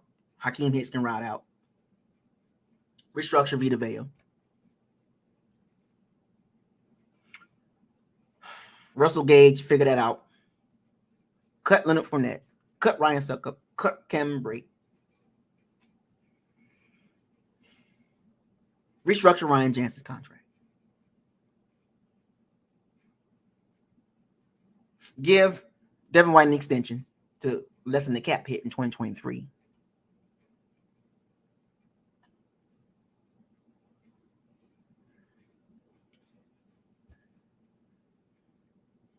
Look at what you got. Look what you got to do.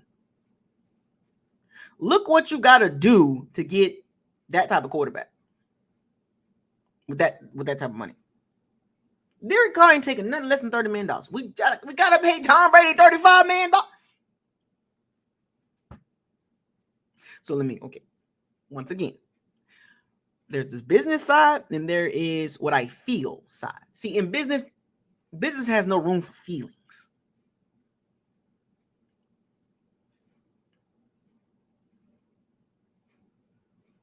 See, this is why the way some of y'all talk and what I be reading on Twitter and Facebook, I would not do business with a lot of those guys in the Bucs community. Like, just in business, just business talk.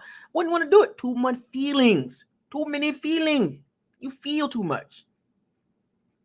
Well, I feel like the Bucs should do this. No. Facts over feelings. Reality over feelings.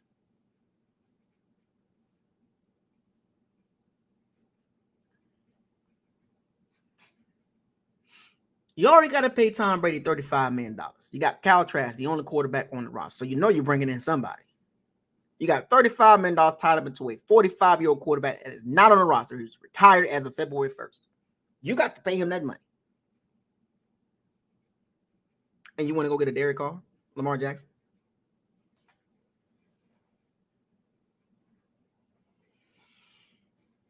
Boy, some of you Bucs fans, boy, I swear to God. Sometimes I come on here just to get you back in place.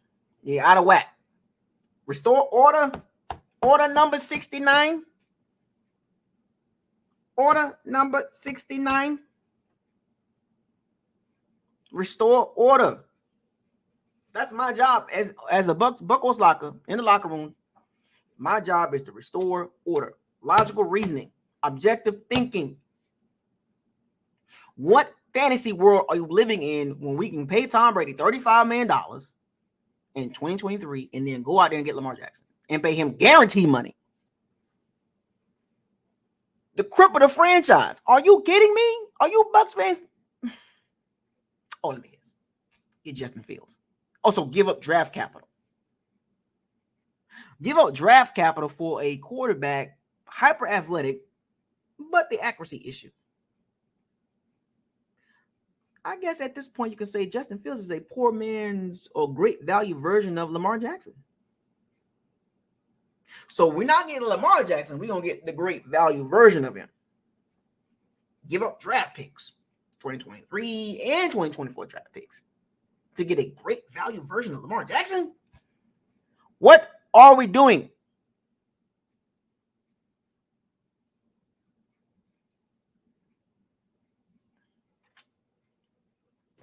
Here's a scenario. Let's play scenario. Let's play Marvel's what if or Bucs what if. What if Tom Brady would have came back in 2023 with the Bucs? Where do you think this team was going?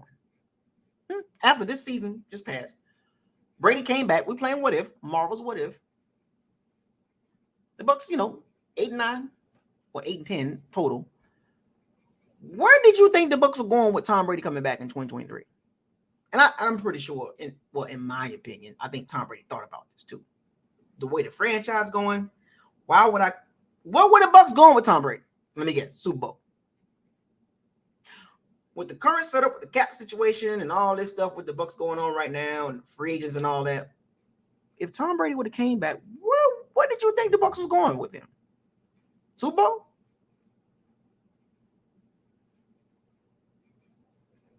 Now he's turning 46 in August. So where do you think the Bucs would have went if Tom Brady would have came back?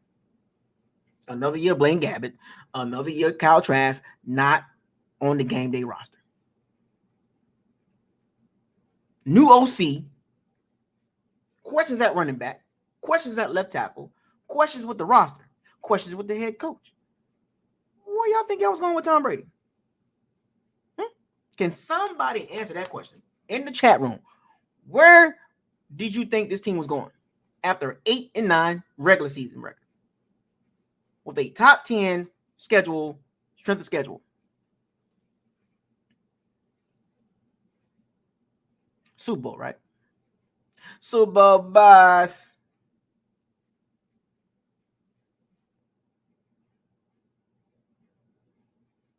Super Bowl boss with Tom Brady at 46. See, at this point, I don't even. If he would have came back, a lot of y'all fans wouldn't even care. I think this was just about just having somebody like that on the team, just having these embarrassing primetime games. I don't think that it would have been more about that. I don't even think it would have been about. It's about getting attention now.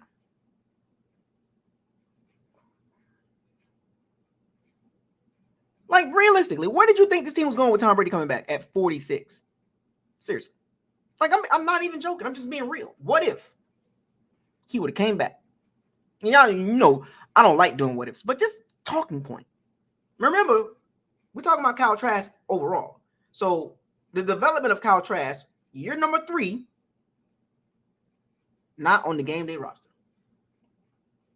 Because, you know, Tom Brady and Blaine Gabbert would have been quarterback 1 and number 2. Maybe Brady would have threw the ball 750 times this season with Dave Canales as his OC. A young OC. Tom Brady is older than him. Is way, like, what are we doing here? Rashad Williams, what's up, man? What are we doing? What is this? It would have been another mediocre year. I'm gonna be honest with you. That would have been my outlook. You think I would have went out there and said, "Oh yeah, Tom Brady back and the Bucs going 12-5"? Nope. I'm telling y'all right now, that would have been my record prediction. Heck no. Heck no. You can see it falling apart. I watched the Cowboys game, I watched the 49ers game, and I was halfway through the Bengals game.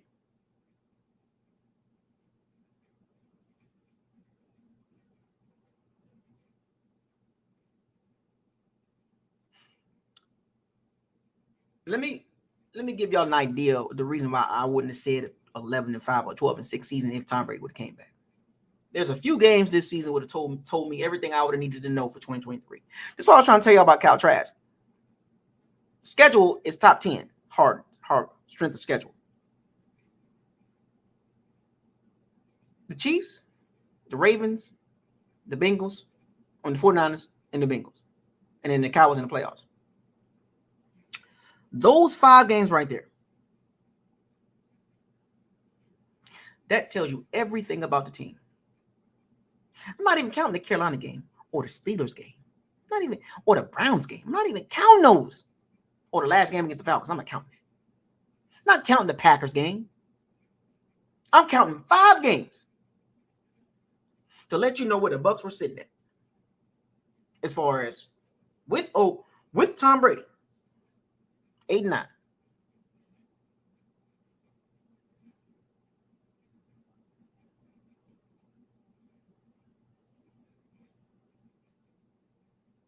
Chiefs,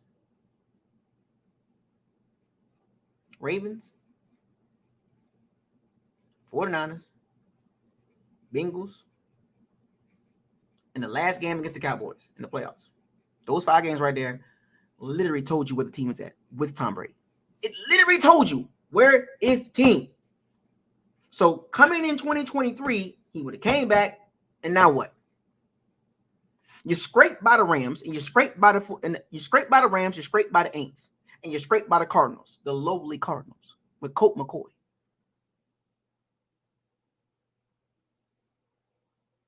I mean, was it Colt McCoy or was it the other guy? But you get what I'm saying. No, it was the other guy. Forgot the other guy's name, but you know what I'm talking about. That's what Tom Brady. With a first place schedule because you won the division. What is this? Where do you think you're going at? Super Bowl? averaging 18 points a game going into 2023. I'm just giving y'all the perspective of it. Now you take away, let's get back to reality. Now you take away Tom Brady. You take away Byron Leftwich.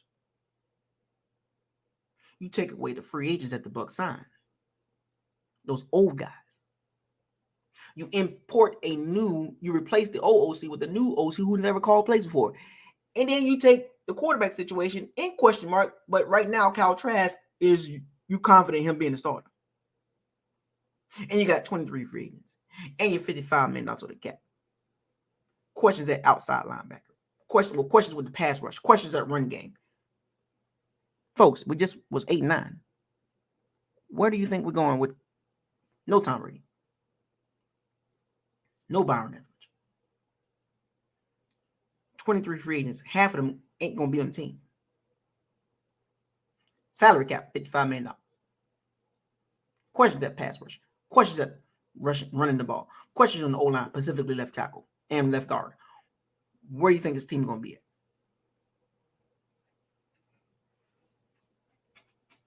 Reality. See, what I took away from the Bucs is actually what happened. See, I can give you a what if, but I can also give you the reality, the facts. Hashtag facts over feelings. It is a fact the Bucs are over $55 million over the cap.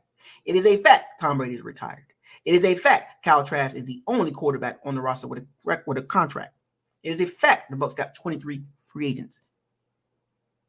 It is a fact the Bucs got questions at pass rush, at the run game, at left tackle, at left guard, in the secondary. It is a fact. All facts. Stop me if I'm lying. So you want to roll with Kyle Trask as week one starter? By all means, go right ahead. But I understand the expectations. I understand realistically the ceiling and the floor. As of today, we don't know what's going to happen. I'm talking about as of today, February 23rd. As of today, I understand the reality of where the Bucs franchise or the organization at after 3 years. 3 years removed from the Super Bowl. It was a lovely feeling, folks. Trust and believe. But reality always wins. Luckily, and that is true, luckily, JDM, luckily, NFC South is not good.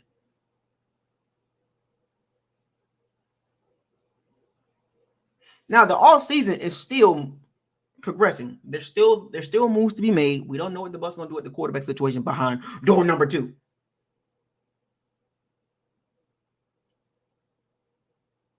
But what I do know is what I said earlier about the Bucs defense. They need to make sure the defense stay at the level it was this past season or get better. So if the Bucs defense was an 8 or 7.5, stay there and add more youth on the D-line. So on a scale of 1 to 10, or if the Bucs were a 7 defensively overall, stay there, add more talent. Stay there and add more talent. Legend has it. Look, I understand. I'm going to bring this up. A few things. I brought this up, and I made some tweets on Buckles Locker Twitter about the Panthers and what they're doing and what they're assembling. We're just talking football. We're not talking Bucs. We're just talking football. From a football fan perspective, on paper, I like what the Panthers are doing. I'm not a Panthers fan, but I like the moves they're making on the coaching staff. They've assembled a pretty good coaching staff.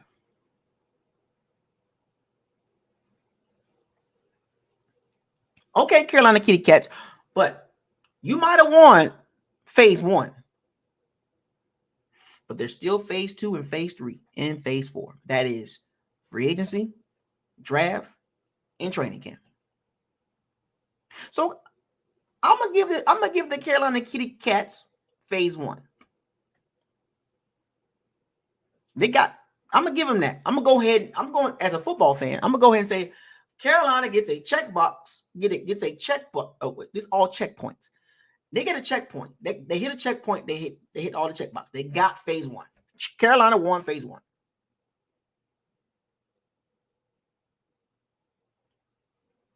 Coaching matters. If you look at their team, they get that quarterback situation right. I like Frank Wright.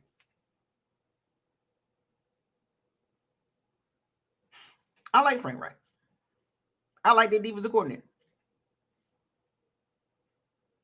I like the moves they made. I bet you any amount of money, you Bucs fans, if Todd Bowles did stuff like that, you guys would be jumping for joy. But because it's in our division, somebody else doing it, it's that ain't nothing. You're trying to downplay it. Because if the Bucs was doing it, you would be bragging all over the place. You will be bragging all over the place. Oh, the Bucs, they got Frank Wright, they got Thomas Brown, they got the defensive coordinator from the Broncos, they got this and that, they got this and that, they got Deuce Staley. You'll be bragging to everybody in NFC South. Because it's not the Bucs, it's the Carolina Panthers. Now you're finding negative stuff. Now you're gonna start. Now you're gonna go past the coaching staff. Now you're gonna go to the quarterback situation. We already know about the quarterback situation. Who don't know? I already told you about the NFC South quarterback situation. So that's a given. We already know that. I'm talking about coaching. Let's not skip over that. Starts there. Their GM comes from the Seattle's tree.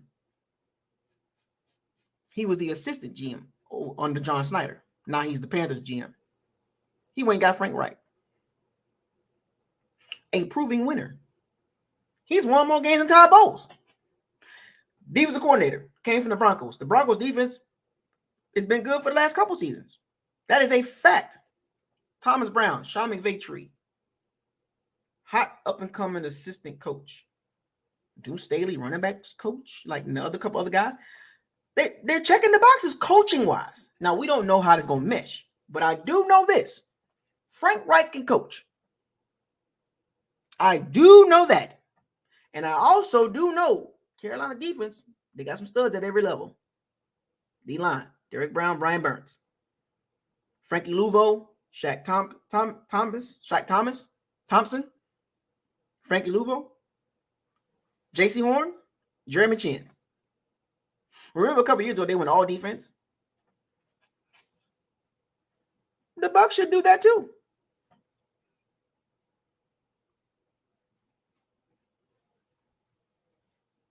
The Bucs should go all. I wouldn't be mad if the Bucs went all defense.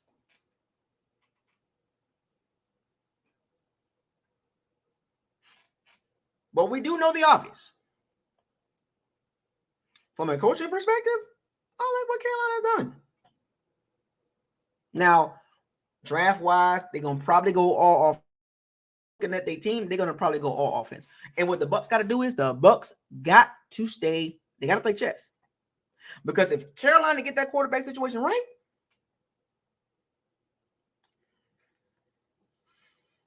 they're going to be a problem. They are. I'll tell you that much.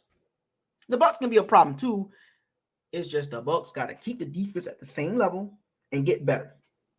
Offensively, Godwin, Evans, Gage, Cade Otton, Rashad White, Tristan Wirfs, Ryan Jensen. They're not the cover hole is not bare with the Bucs. The Bucs just head coach and quarterback situation is just see the Carolina coaching situation. Check. Now they got to fix the quarterback situation. See the Bucs coaching situation, head coaching situation, question mark.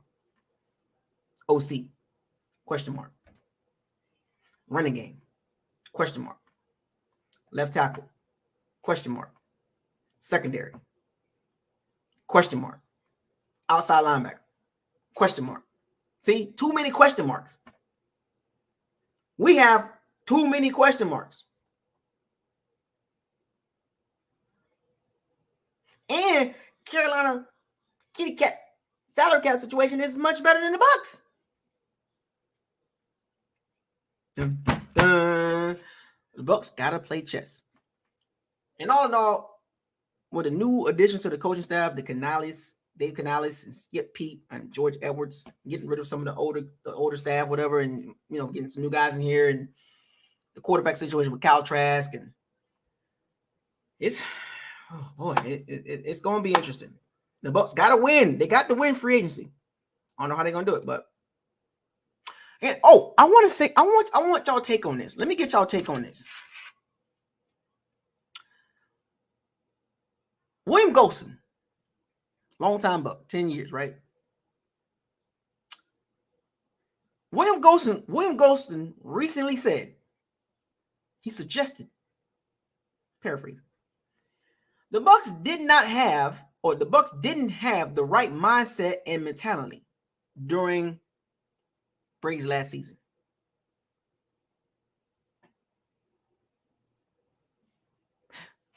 Let me repeat that. William Golson, well respected in the locker room, said the Bucs did not have the right mindset and mentality this past season. What did I tell y'all about the Bucs? What did I tell you about the Bucs overall? William Golson just leaked what I already knew.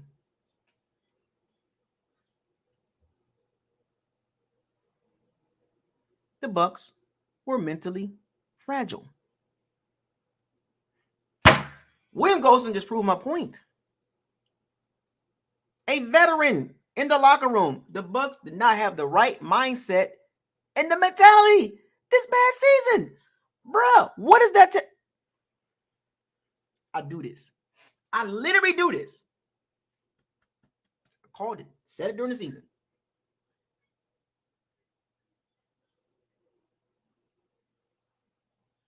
What did I tell y'all about the Bucs? I told y'all during the season. I'm like, man, they weak. They mentally weak. Teams take after the coaches. They take after the coaching personality. Weak.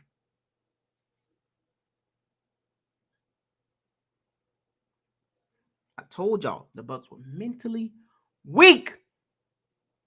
I told y'all this. See, look, I don't have 20,000 followers. I don't have I don't have all that. But guess what? When you come here and listen, and in the off season you start to see what's happening, check. I do this every time. I'm not trying to be funny, but I called it again. I keep checking the box. The more and more I understand the team. Look, I'm never going to be perfect with the Bucs, but I'm at a point now I can look at the team and be like, okay.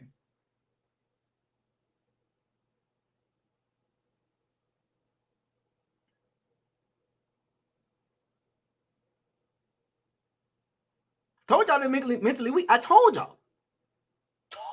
They was mentally weak. All season long, I'm like, ain't they weak? Any little thing that goes bad, the game is just all out of whack. They couldn't even maintain. AKA Bengals game. AKA Bengals game. AKA 49ers game. AKA Chiefs game. AKA Panthers game. AKA Steelers game. Weak.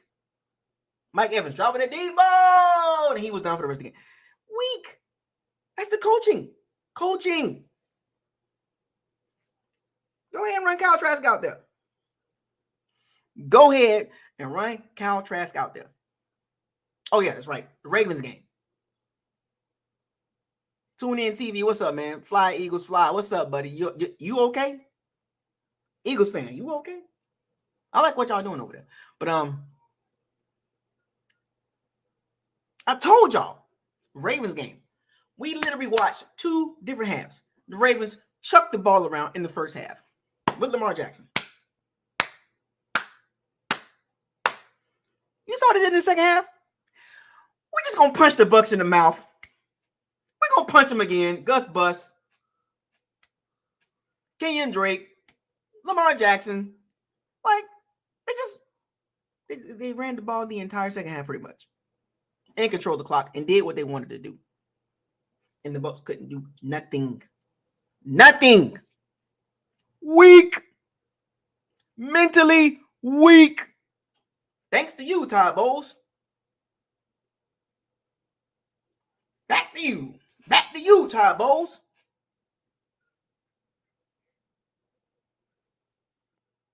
You got 32 coaches in the NFL. You got 4 levels. Tier 1, Tier 2, Tier 3, Tier 4. Let's just say Tier 5. What tier does Todd Bowles sit at?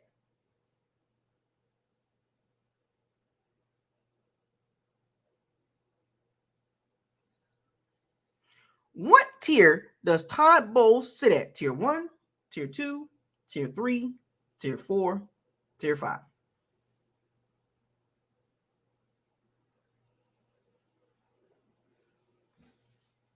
William Golson gave you some insight. A veteran said the Bucs did not have the right mindset and the mentality. What does that tell you? They're weak. Weak sauce. Weak. Can't win with that. You can't win with that mentality.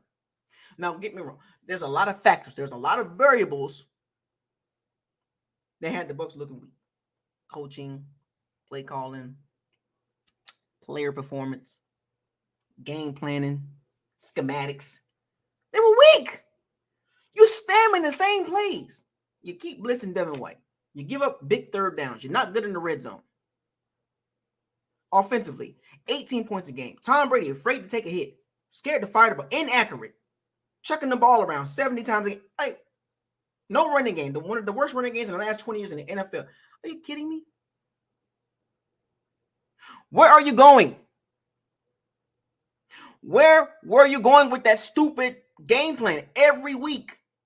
Offensively and defensively. Where were you going? Special teams. Where were you going? The Bucs offensively was equivalent to the Bucs defense in 2019, 18, and 17.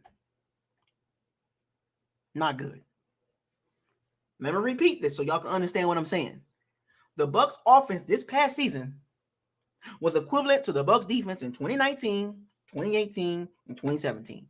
You know what that equals to? Trash.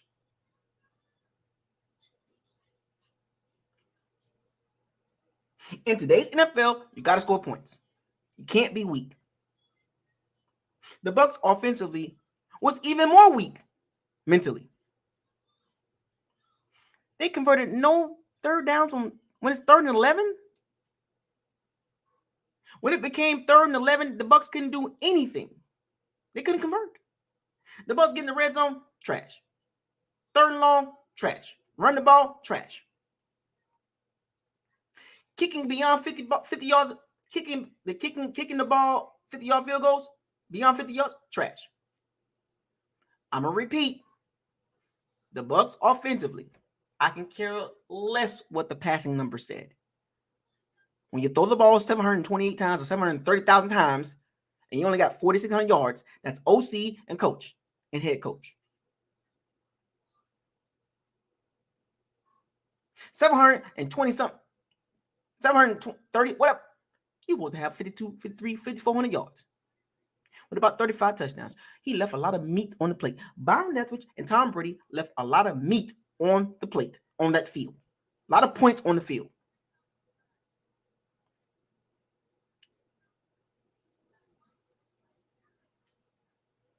I'm going to repeat.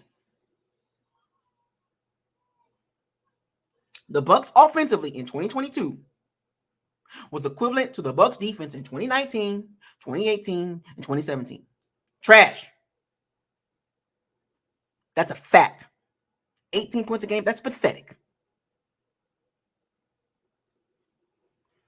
Did you look at the Bucs defenses in 2017, 2018, 2019?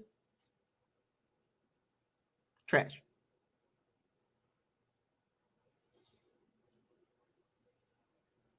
Did you see the Bucs kicking game in 2019? Trash. See the Bucs kicking game in 2022 beyond 50 yards? Trash.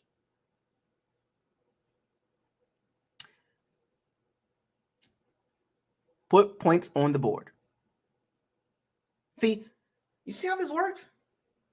You can't have it both ways, Bucs fans. You complaining about the offense. Somebody brought this up. I was reading. I don't really get in the conversation. I just read them. Dirk Cutter's offense in 2018 was a lot better than 2022 Bucs offense.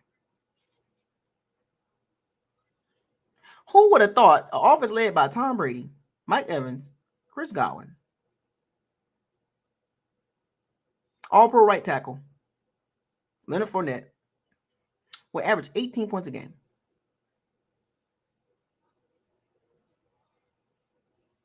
I just find it hard to understand. And you know, it's so crazy. People will throw extra stuff in there to make their point sound good, but it don't even look good. It makes it worse. Brady only threw 9 interceptions. 9. Take the record off the board. 4,694 yards, 25 touchdowns, 9 interceptions. What you think that record would be?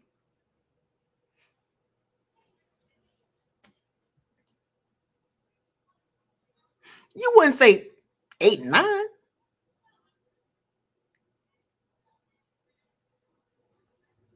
Think about that for a second. He threw 9 interceptions, 8 and 9. I'm painting the picture so y'all can see how this stuff works. Because remember, some people get tunnel vision; they only see a number. Oh, yeah, 9 interceptions. You went 8 and 9.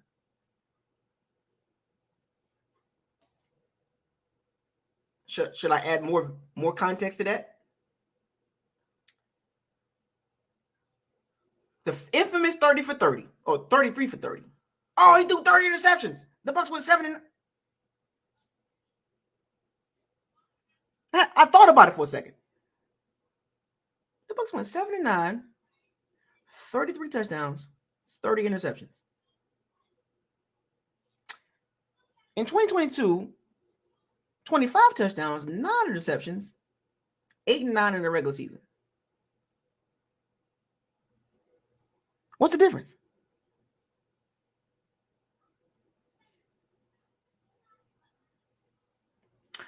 What's the difference? Offensively. I'm sitting there thinking, I'm like, 7 and 9, 33 touchdowns, 30 interceptions, 28 points a game. 7 and 9. Kicking game was trash. Running game was trash. Okay, cool. 28 points a game, though. 2022, 8 and 9, 25 touchdowns, 9 interceptions. Running game was trash. Kicking game was not good outside of 50 yards. So what's the difference? 7 and 9, 8 and 9. What's the difference?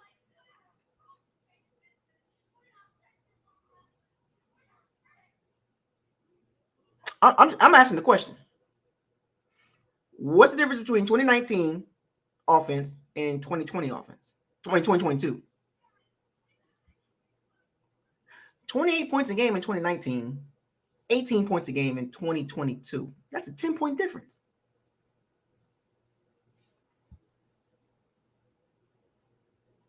So the full no risk it, no biscuit, we scored a lot of points. The watered down version of no risk it, no biscuit, 18 points.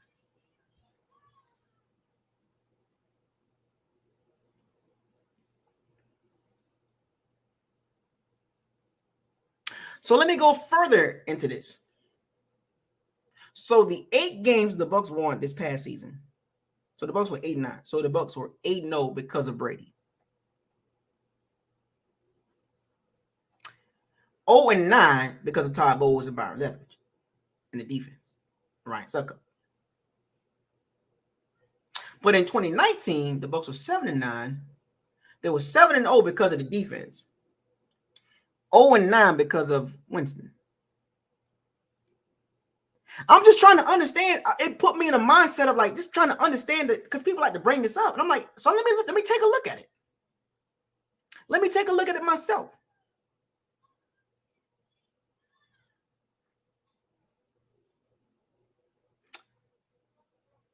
We saw a ton of screens this past season.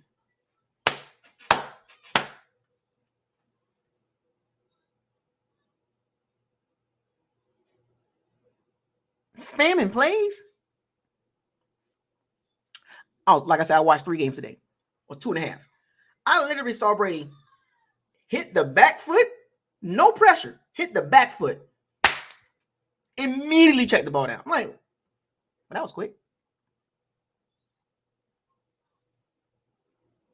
I mean, the minute the top of his drop, I'm like, dang, man, like all the receivers, Julio, Evans, Godwin, down the field.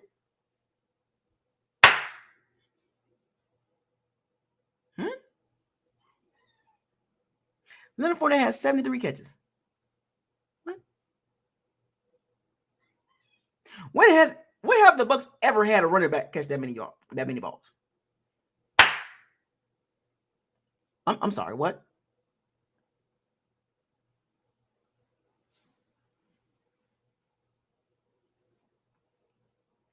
Eight and 9.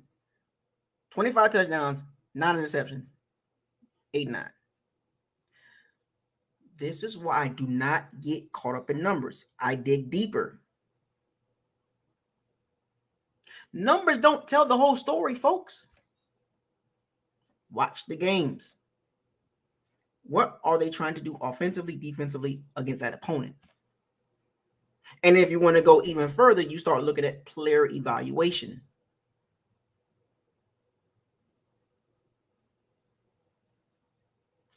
No, a lot of y'all was pissed when Ryan Succop missing those kicks, right?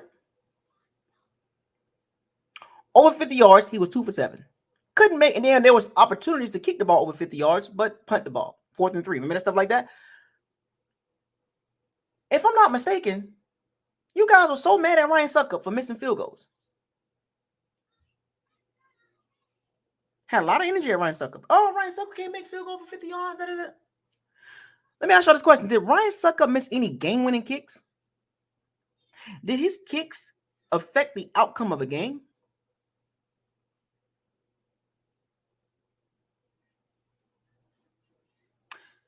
I'm going to ask y'all again. This past season, Ryan Succop, what kicks affected the outcome of a game? I mean, like game-winning kicks, kicks that made the team go into overtime and they lose, or missing kicks in regulation. Can anybody just, on the top of your head,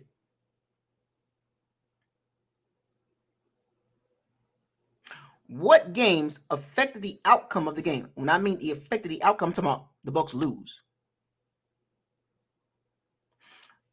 If the Bucs still won the game, it didn't affect the outcome of the game because the Bucs still won. I'm talking about, did Ryan Succop miss any kicks that affected the outcome of the game, and the Bucs took an L because of that? Missing multiple kicks, missing game-winning kicks. Y'all see where I'm going with this? Ryan Succop missed kicks. But what game did it affect? What was the outcome of that game, of the kicks he missed? Did that kick change the outcourse of the game? Was it a game-winning kick? Did he miss a kick that caused the team to go into overtime to lose? Or did he miss? You get what I'm saying?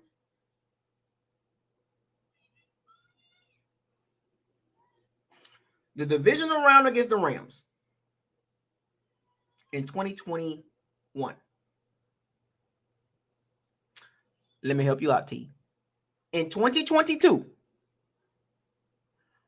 what kicks did Ryan Succop miss that affect the outcome of the game in 2022? this past season because he missed kicks. But did it affect the outcome of the game? We're not reaching back to 2021. We could, but that's not the point I'm making. We're talking about the 8-9 season.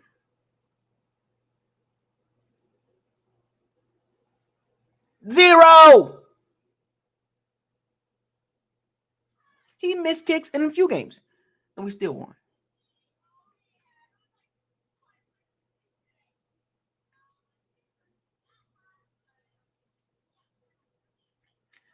When you start digging deeper, I know people was mad at Ryan Suckup and all. They can't make kicks over 50 yards and all that. But we still won the games, even though he missed kicks.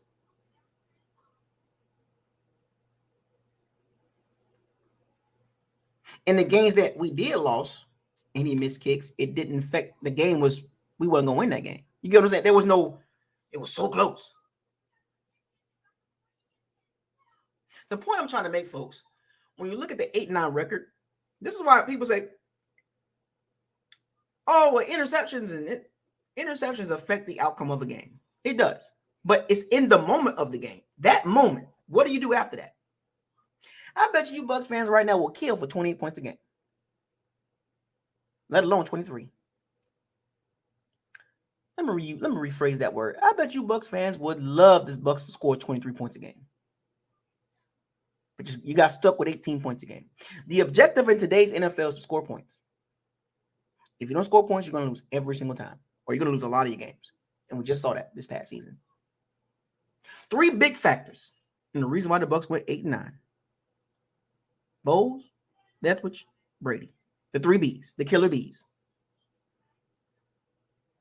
Yes. I can go on a player evaluation. I can go to Russell Gage and Julio Jones and Hakeem Hicks, Cameron Brady. Yeah, no. The 3 big reasons why the Bucs went 8-9 was Bowles, Leftwich, Byron, and Brady.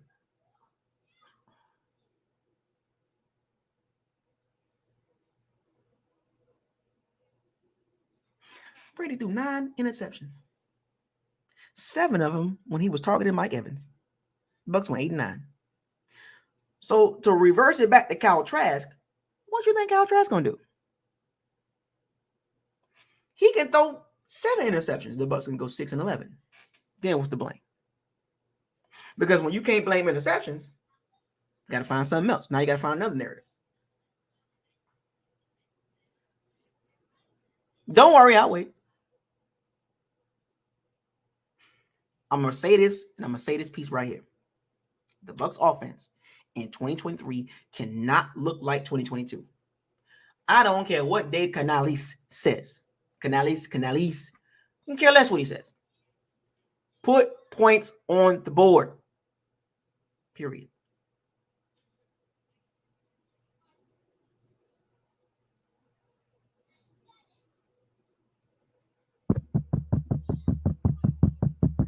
Put points on the board. Kyle Trask, Jacoby Brissett, Baker Mayfield, whoever the quarterback is, put points on the board. Period. You're not going to sell me on a press conference. That ain't going to work with me. Actions.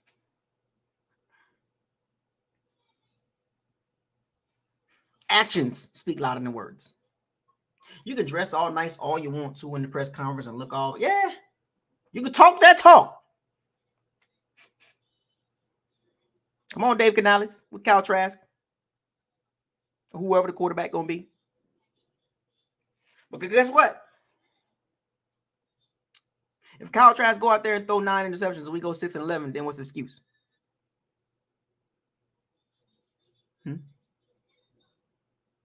Because if the quarterback throws interceptions, that's what you're pointing at. So what happens if the quarterback don't throw interceptions and we still have a losing record? You see where I'm going with this?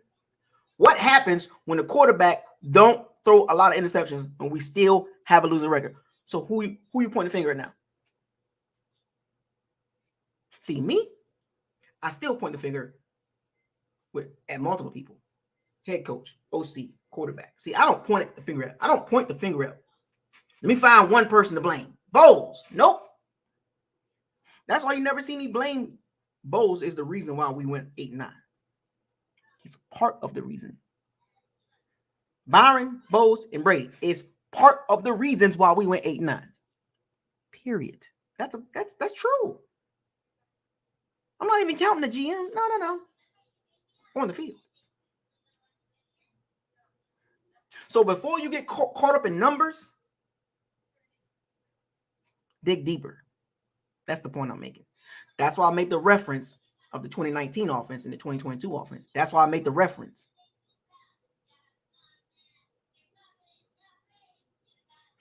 The 2022 offense was just as bad as the Bucs defense in 2019, 2018, 2017. Third downs, red zone,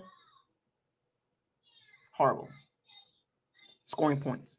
3 main areas. The money areas. Points. Third downs. Red zone. As a matter of fact, how many kicks did Ryan Succop miss in 2022 in total?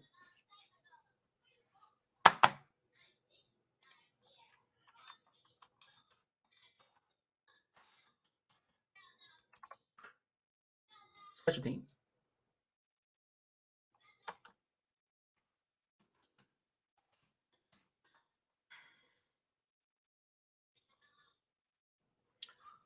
$31 for 38. 81%. 31 for 38. So he missed 7 kicks. 2021, he missed 5. 2020, the year of the Super Bowl, he missed 3 kicks. He was at 90% in 2020. 2021, 83%. 2022, 81%. So every year he's gotten worse. He's getting worse.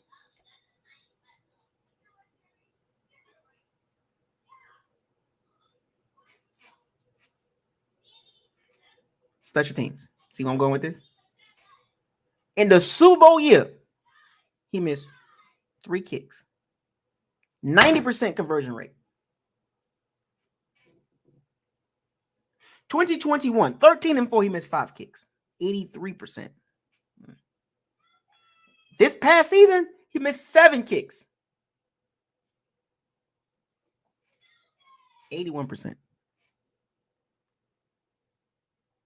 Tony Lee, what's up, man?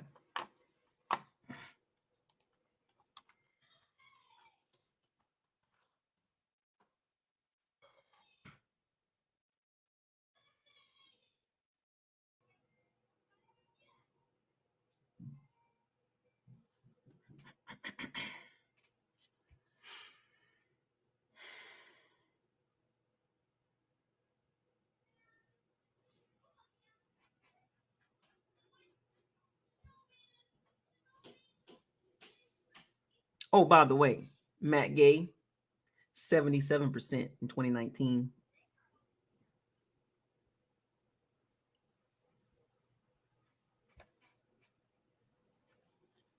Just thought I'd throw that out there for you guys. And that's to the guy that he brought this up.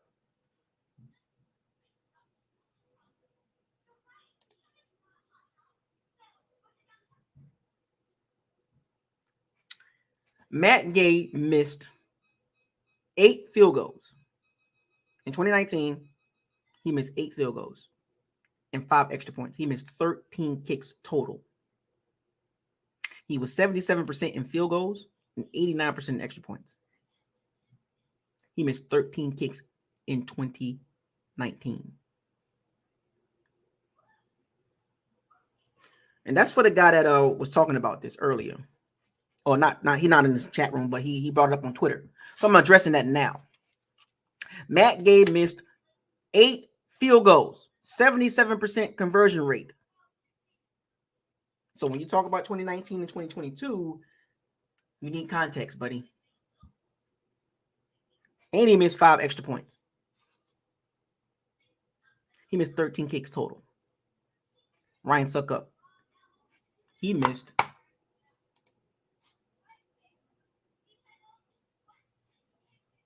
7 field goals.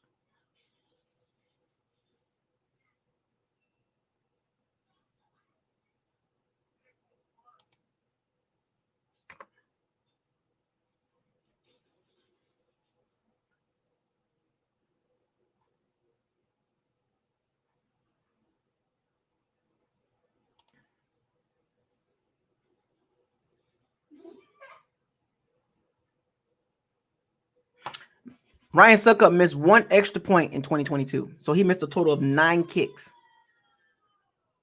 But Ryan Suckup didn't miss any game-winning kicks. That's right. Matt Gay did get us out. Yeah, Matt Gay made the field goal that individual. And yes, he did. It's funny how this works, folks. So in all, the Bucs in 2022 was not good. Special teams wise, running game, quarterback situation was just up and down, too inconsistent. Running game was not there. Head coaching was awful to me in total. And the OC just didn't have a clue. So remember, folks, when you talk about seasons, you can't just point out what you want to point out. You got to point out every variable or add context to that. I just gave y'all context. So when he compared the 2019 team and the 2022 team, okay, 79, 89. 2019, 30 interceptions, 79. 2022, 9 interceptions, 89. What's the difference between the two? Points. And also, 2022 Bucs defense was a whole lot better than 2019. Todd Bowles' first year, by the way. Add context. That's all I'm saying. I always do this. I'm not biased. I'm not biased at all. I try to add layers to a conversation. Well, the Bucs didn't go 8-9.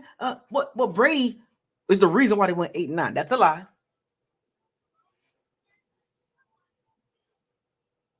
It's almost like saying there's not much of a difference between the two teams visually. But when you start breaking it down, 7-9 is equivalent to 8-9. Not the same number, but you get what I'm saying? 2 games below 500 and 1 game below what? If you add the playoffs, 8-10, but you get what I'm saying. You could be conservative all you want to and still finish below 500.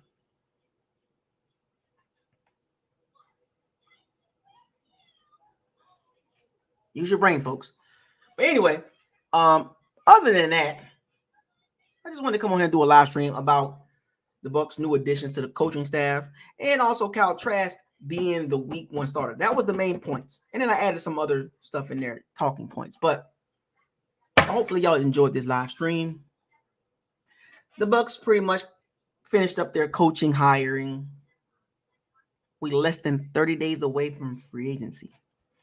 And the Bucs need to get under the cap. I got more videos coming. Like I said, I was watching games today. It's pain. Do you guys understand how painful it is to watch the Cowboys game,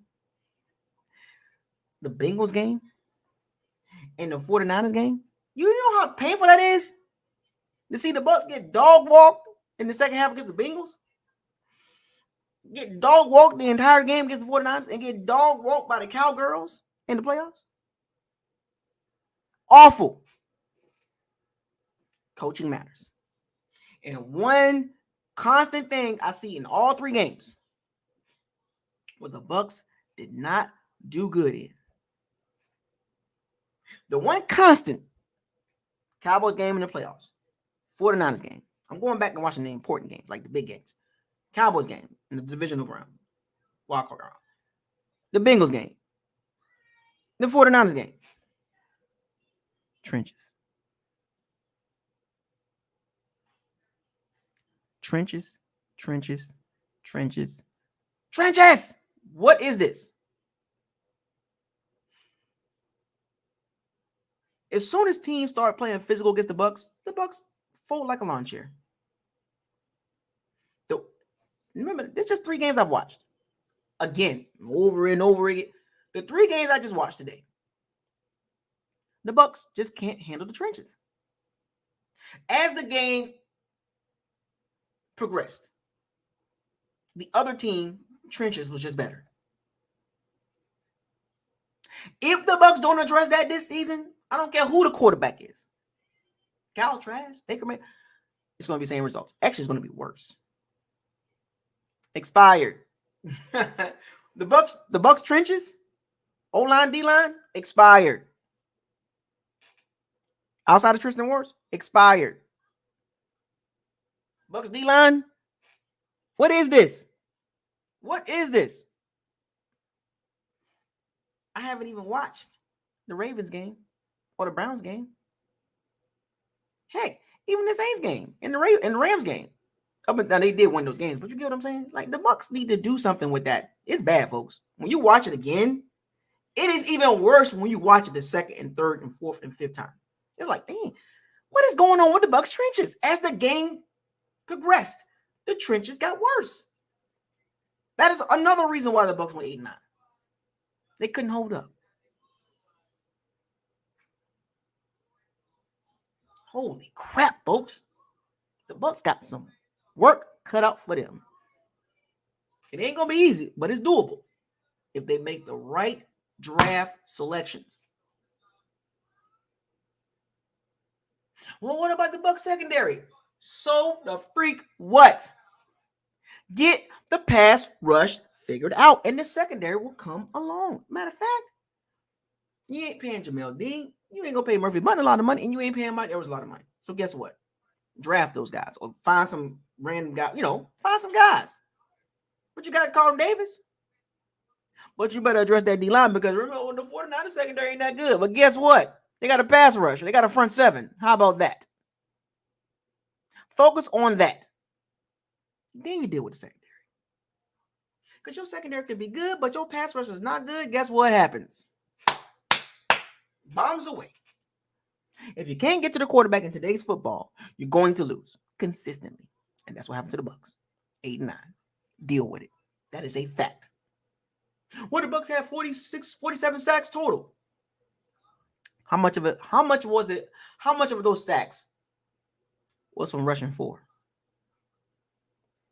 Not blitzing Devin White over and over again, or blitzing Antoine Winfield and over again. What about just getting sacks, just rushing 4 and dropping 7? Do that breakdown. But no. Do the breakdown. Get back with me. So before you running around here talking about the Bucs had 45, 46, 47 sacks total, yeah, they did. Now, how much of those sacks was rushing for? I've seen teams get there with 3 guys. The Bucs can't do it.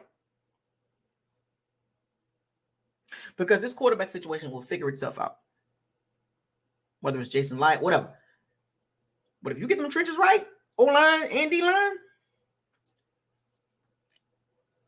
those 2 situations right there will make your team a whole lot better. How about that? Stop me if I'm lying. If your O-line and D-line is on point and got some depth, especially the D-line, you can't tell me nothing.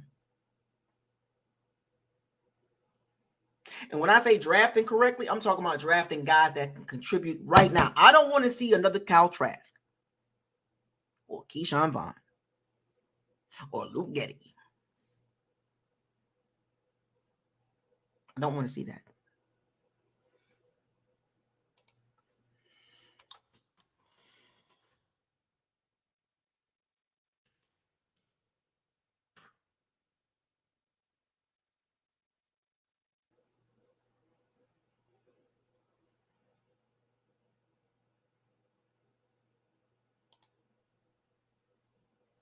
We need impact players right away.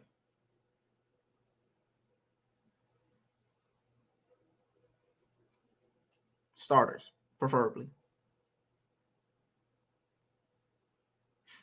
I don't want to see a Jalen Darden, Keyshawn Vaughn, or Tyler Johnson. I don't want to see that. In a perfect world, if the Bucs could find some late round gems,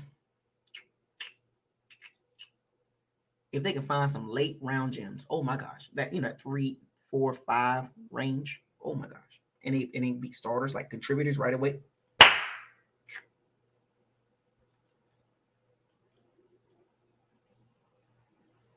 Like 2019, Devin White, Sean Murphy, Jamel Dean, Mike Edwards. Their first 4 picks were contributors right away. That's the type of Bucs draft they need like that. They need 4 guys, rounds 1, 2, 3, and 4. Just right, you in there. You are in there.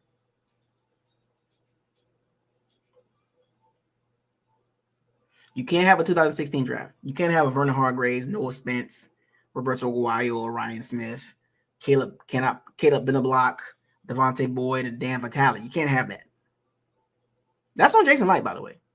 2016 draft class. Set the franchise back 2 or 3 years.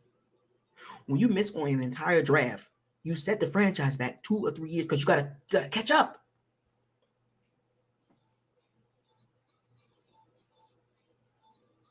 When you miss on the draft, you set the franchise back 2 or 3 years because you're playing catch up now because those guys didn't pan out. So you're constantly trying to find guys to replace them.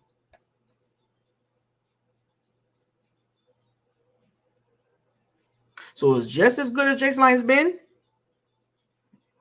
He got some stinkers.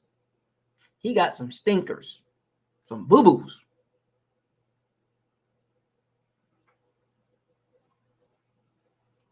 I'm looking at all the drafts. Literally. 2020, I'm told y'all, man. 2022, 2023, and 2024. Those 3 draft classes are very important, very vital to the Bucs' future. This past draft, Logan Hall, Luke Gedeke, Rachaad White, I like that. Cade Otton, I like that one. Jake Kamada, good with that. Zion McCullum, Cole Keith. So this coming draft right here, I need you to hit 3 of those guys, starters, right away. 2021 is Joe Tryon, Kyle Trask, Robert Haseley, not bad.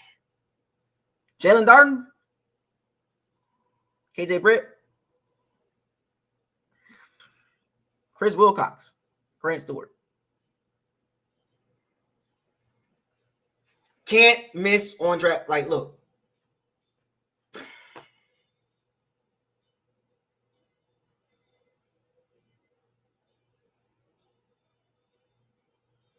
You know what's crazy? Kyle Trask had a draft value of a -15. Joe Tryon had a draft value of a -33. Robert Haseley had a draft value of -66.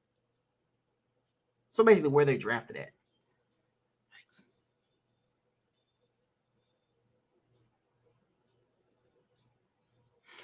Negative number means a reach. So Joe Tryon, his draft position, I'm just looking around. His draft value was a -33. That was a reach. In other words, not saying, but they tallied the formula up, the AI and all that. They tallied everything up, put a formula together, and it was a reach. Kyle Trask, -15. Reach. Robert Haseley in the 3rd round was a reach.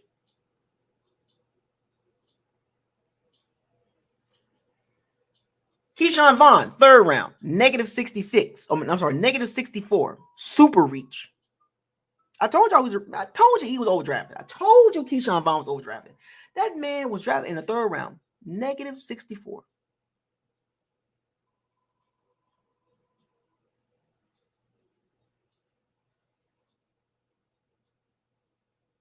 That man should have been drafted in the 4th or 5th round.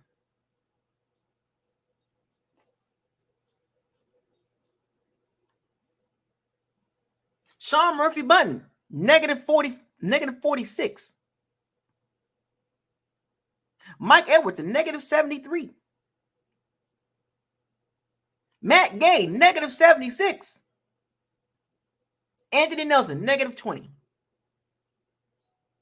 Jamel Dean, -3, that wasn't too much of a reach. Devin White at 5th pick in the draft, +0. Vita Vea, -8.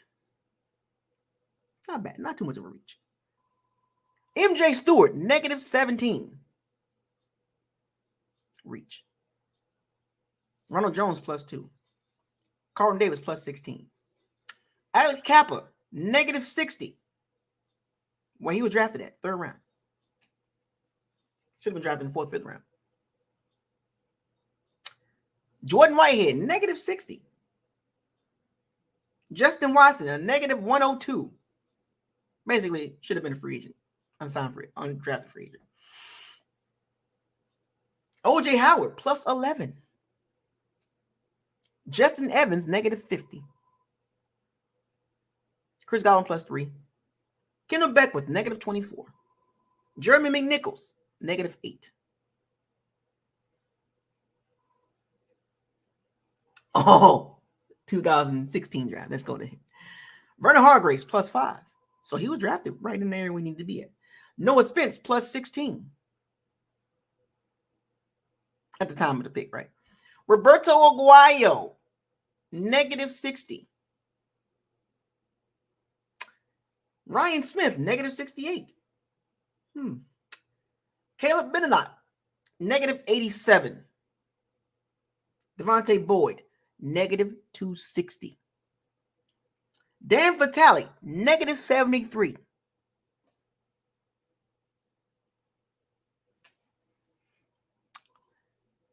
Yeah.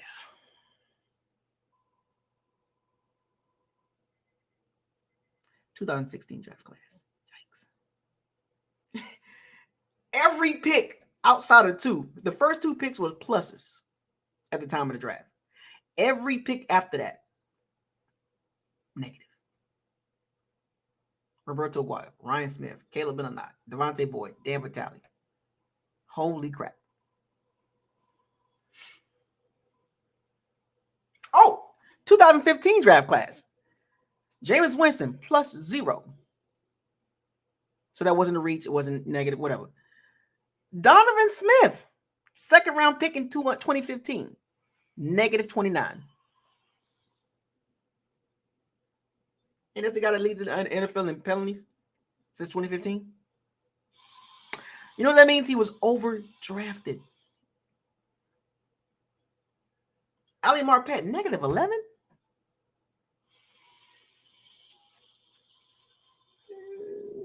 Not bad, but early 3rd round pick, but he went in the 2nd round. Quan Alexander,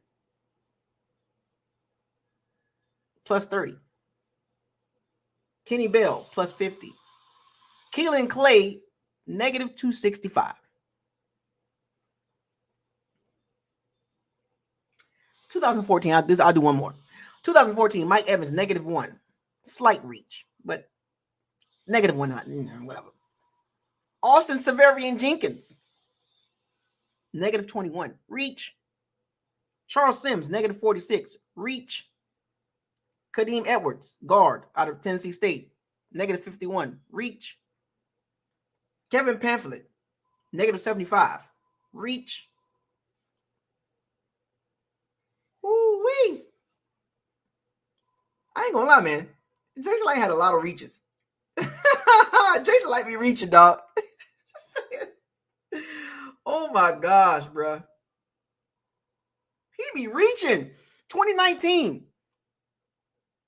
Murphy Bunting was a reach. Jamel Dean was a reach. Ed was a reach. Anthony Nelson was a reach. Matt Gay was a reach. Scotty Miller was a reach. Well, why Jason Light be reaching? Keyshawn Vaughn was a reach.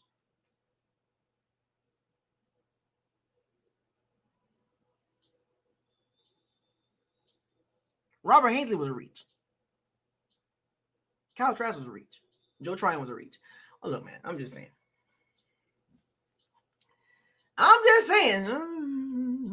Logan Hall was a reach. Luke Gedeke was a reach. Rashad White was a reach. Cade Otton was a +39. Jake Kamada was a reach. Zion McCullough was +57. Cole Keith was -135. That was a reach. Andre Anthony, -118. That was a reach.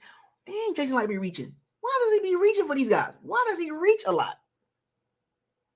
Why does Jason Light reach? You can get those guys later. There's other valuable guys.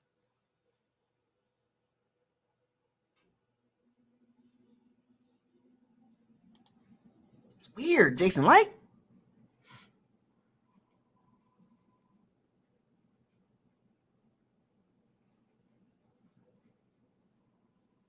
Just weird, man. Just weird.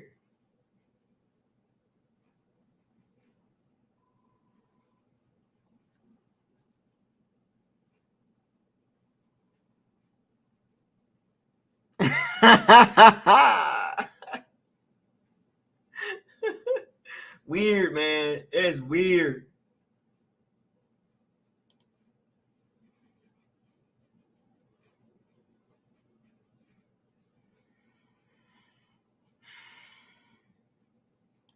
I mean, 2020 Super Bowl, man. Gronk, Brady, AB, Fournette, Ryan Suckup. I'm just saying. Drafting Tristan Watson and Antoine Winfield Jr., man, made a big difference. I ain't much gonna hold you on that one. I'm looking at the Ravens draft class. They got a lot of pluses. Oh my gosh. Anyway.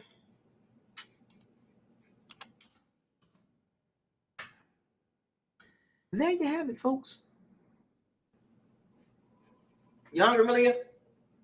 Yeah. All right. Well, folks, that's my cue.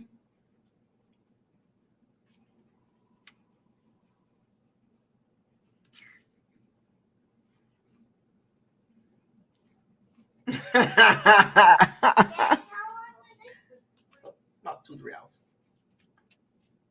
I'll let you sleep. Don't lose your brain cells, Lightning fan. Lightning films. Don't lose your brain cells. Just in that when you talking to somebody like that, in the conversation, man, you're gonna lose brain cells. Trust me. That whoever you're talking to, they ain't trying to hear nothing you say. They ain't trying to hear that. Nope.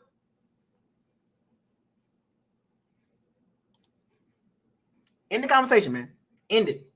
You're in a hamster wheel, buddy. Because he ain't trying to hear that. We can get Carr. He don't care about the number. He don't care about the salary cap. He don't care about how many guys we gotta let go. He don't care about that. He want Carr. Carr is a big difference from going 8-9 to 12-5. He will make a huge difference. End the conversation. Leave him alone. He said he wanted Gregory Rousseau with Joe Tryon and Jermaine Johnson over Logan Hall. Hell, I would have took that. You see what Gregory Rousseau look like? You see what he doing right now? You see what Jermaine Johnson? Man, look. If we had Jermaine Johnson and Gregory Rousseau, come on, bro. Come on, man. Have you seen Gregory Rousseau? A lot better than Joe Tryon. Tell you that much. Have you seen Jermaine Johnson?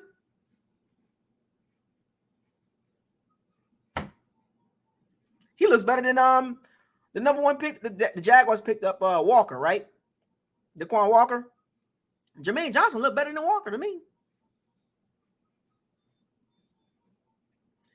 Should have drafted because the minute the Jets picked him up, the Bucs traded back. You know what they told me? They wanted Jermaine Johnson. Why would you trade back? Why? Because you wanted Jermaine Johnson. I know, Bucs, you ain't slick. Because if that was your guy, you should have went got him. You should have gave him a 4th round pick and moved in front of the Jets. If you had, you always go to get your guy. Jermaine Johnson has a high ceiling. He has a higher ceiling than Joe Tryon.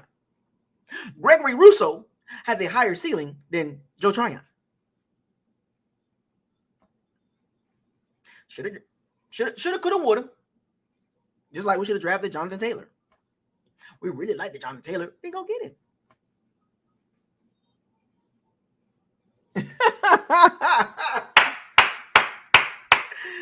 I mean, there's a couple guys at the bottom half we could have got, the Gregory Rousseau, Jermaine Johnson, they were there. Just didn't. Nah, we good.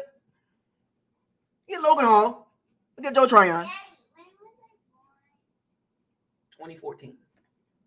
2014. And we could have had Josh Allen. Don't remind me of that one. But we picked Devin White.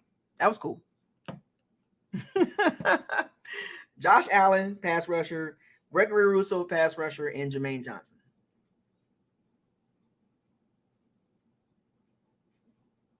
Or we could have had Josh Allen and Jermaine Johnson and Tryon.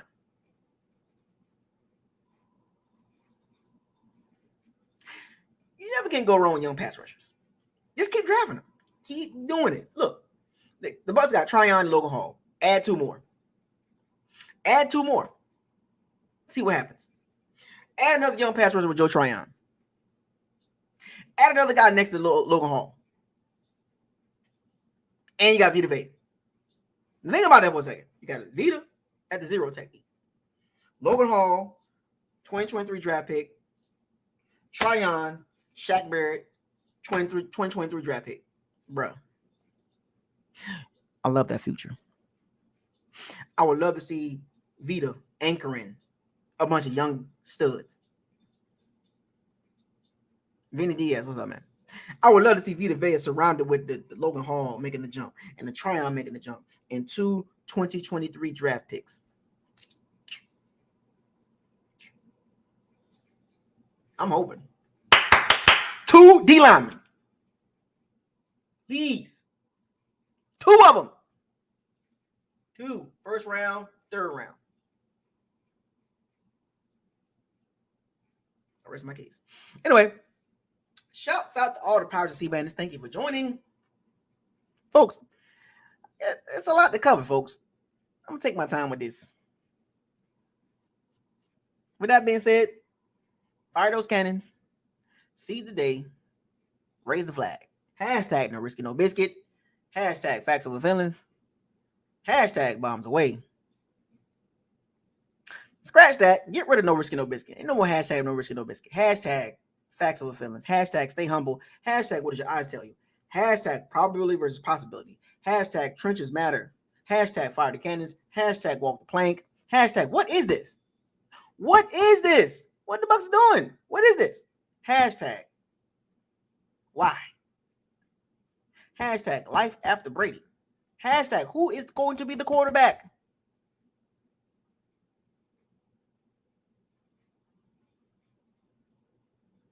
Hashtag bus. Hashtag what's next? Peace out, Bucs fans. Breathe. It's going to be okay. It's going to be a little turbulence, but we'll be fine. Deuces.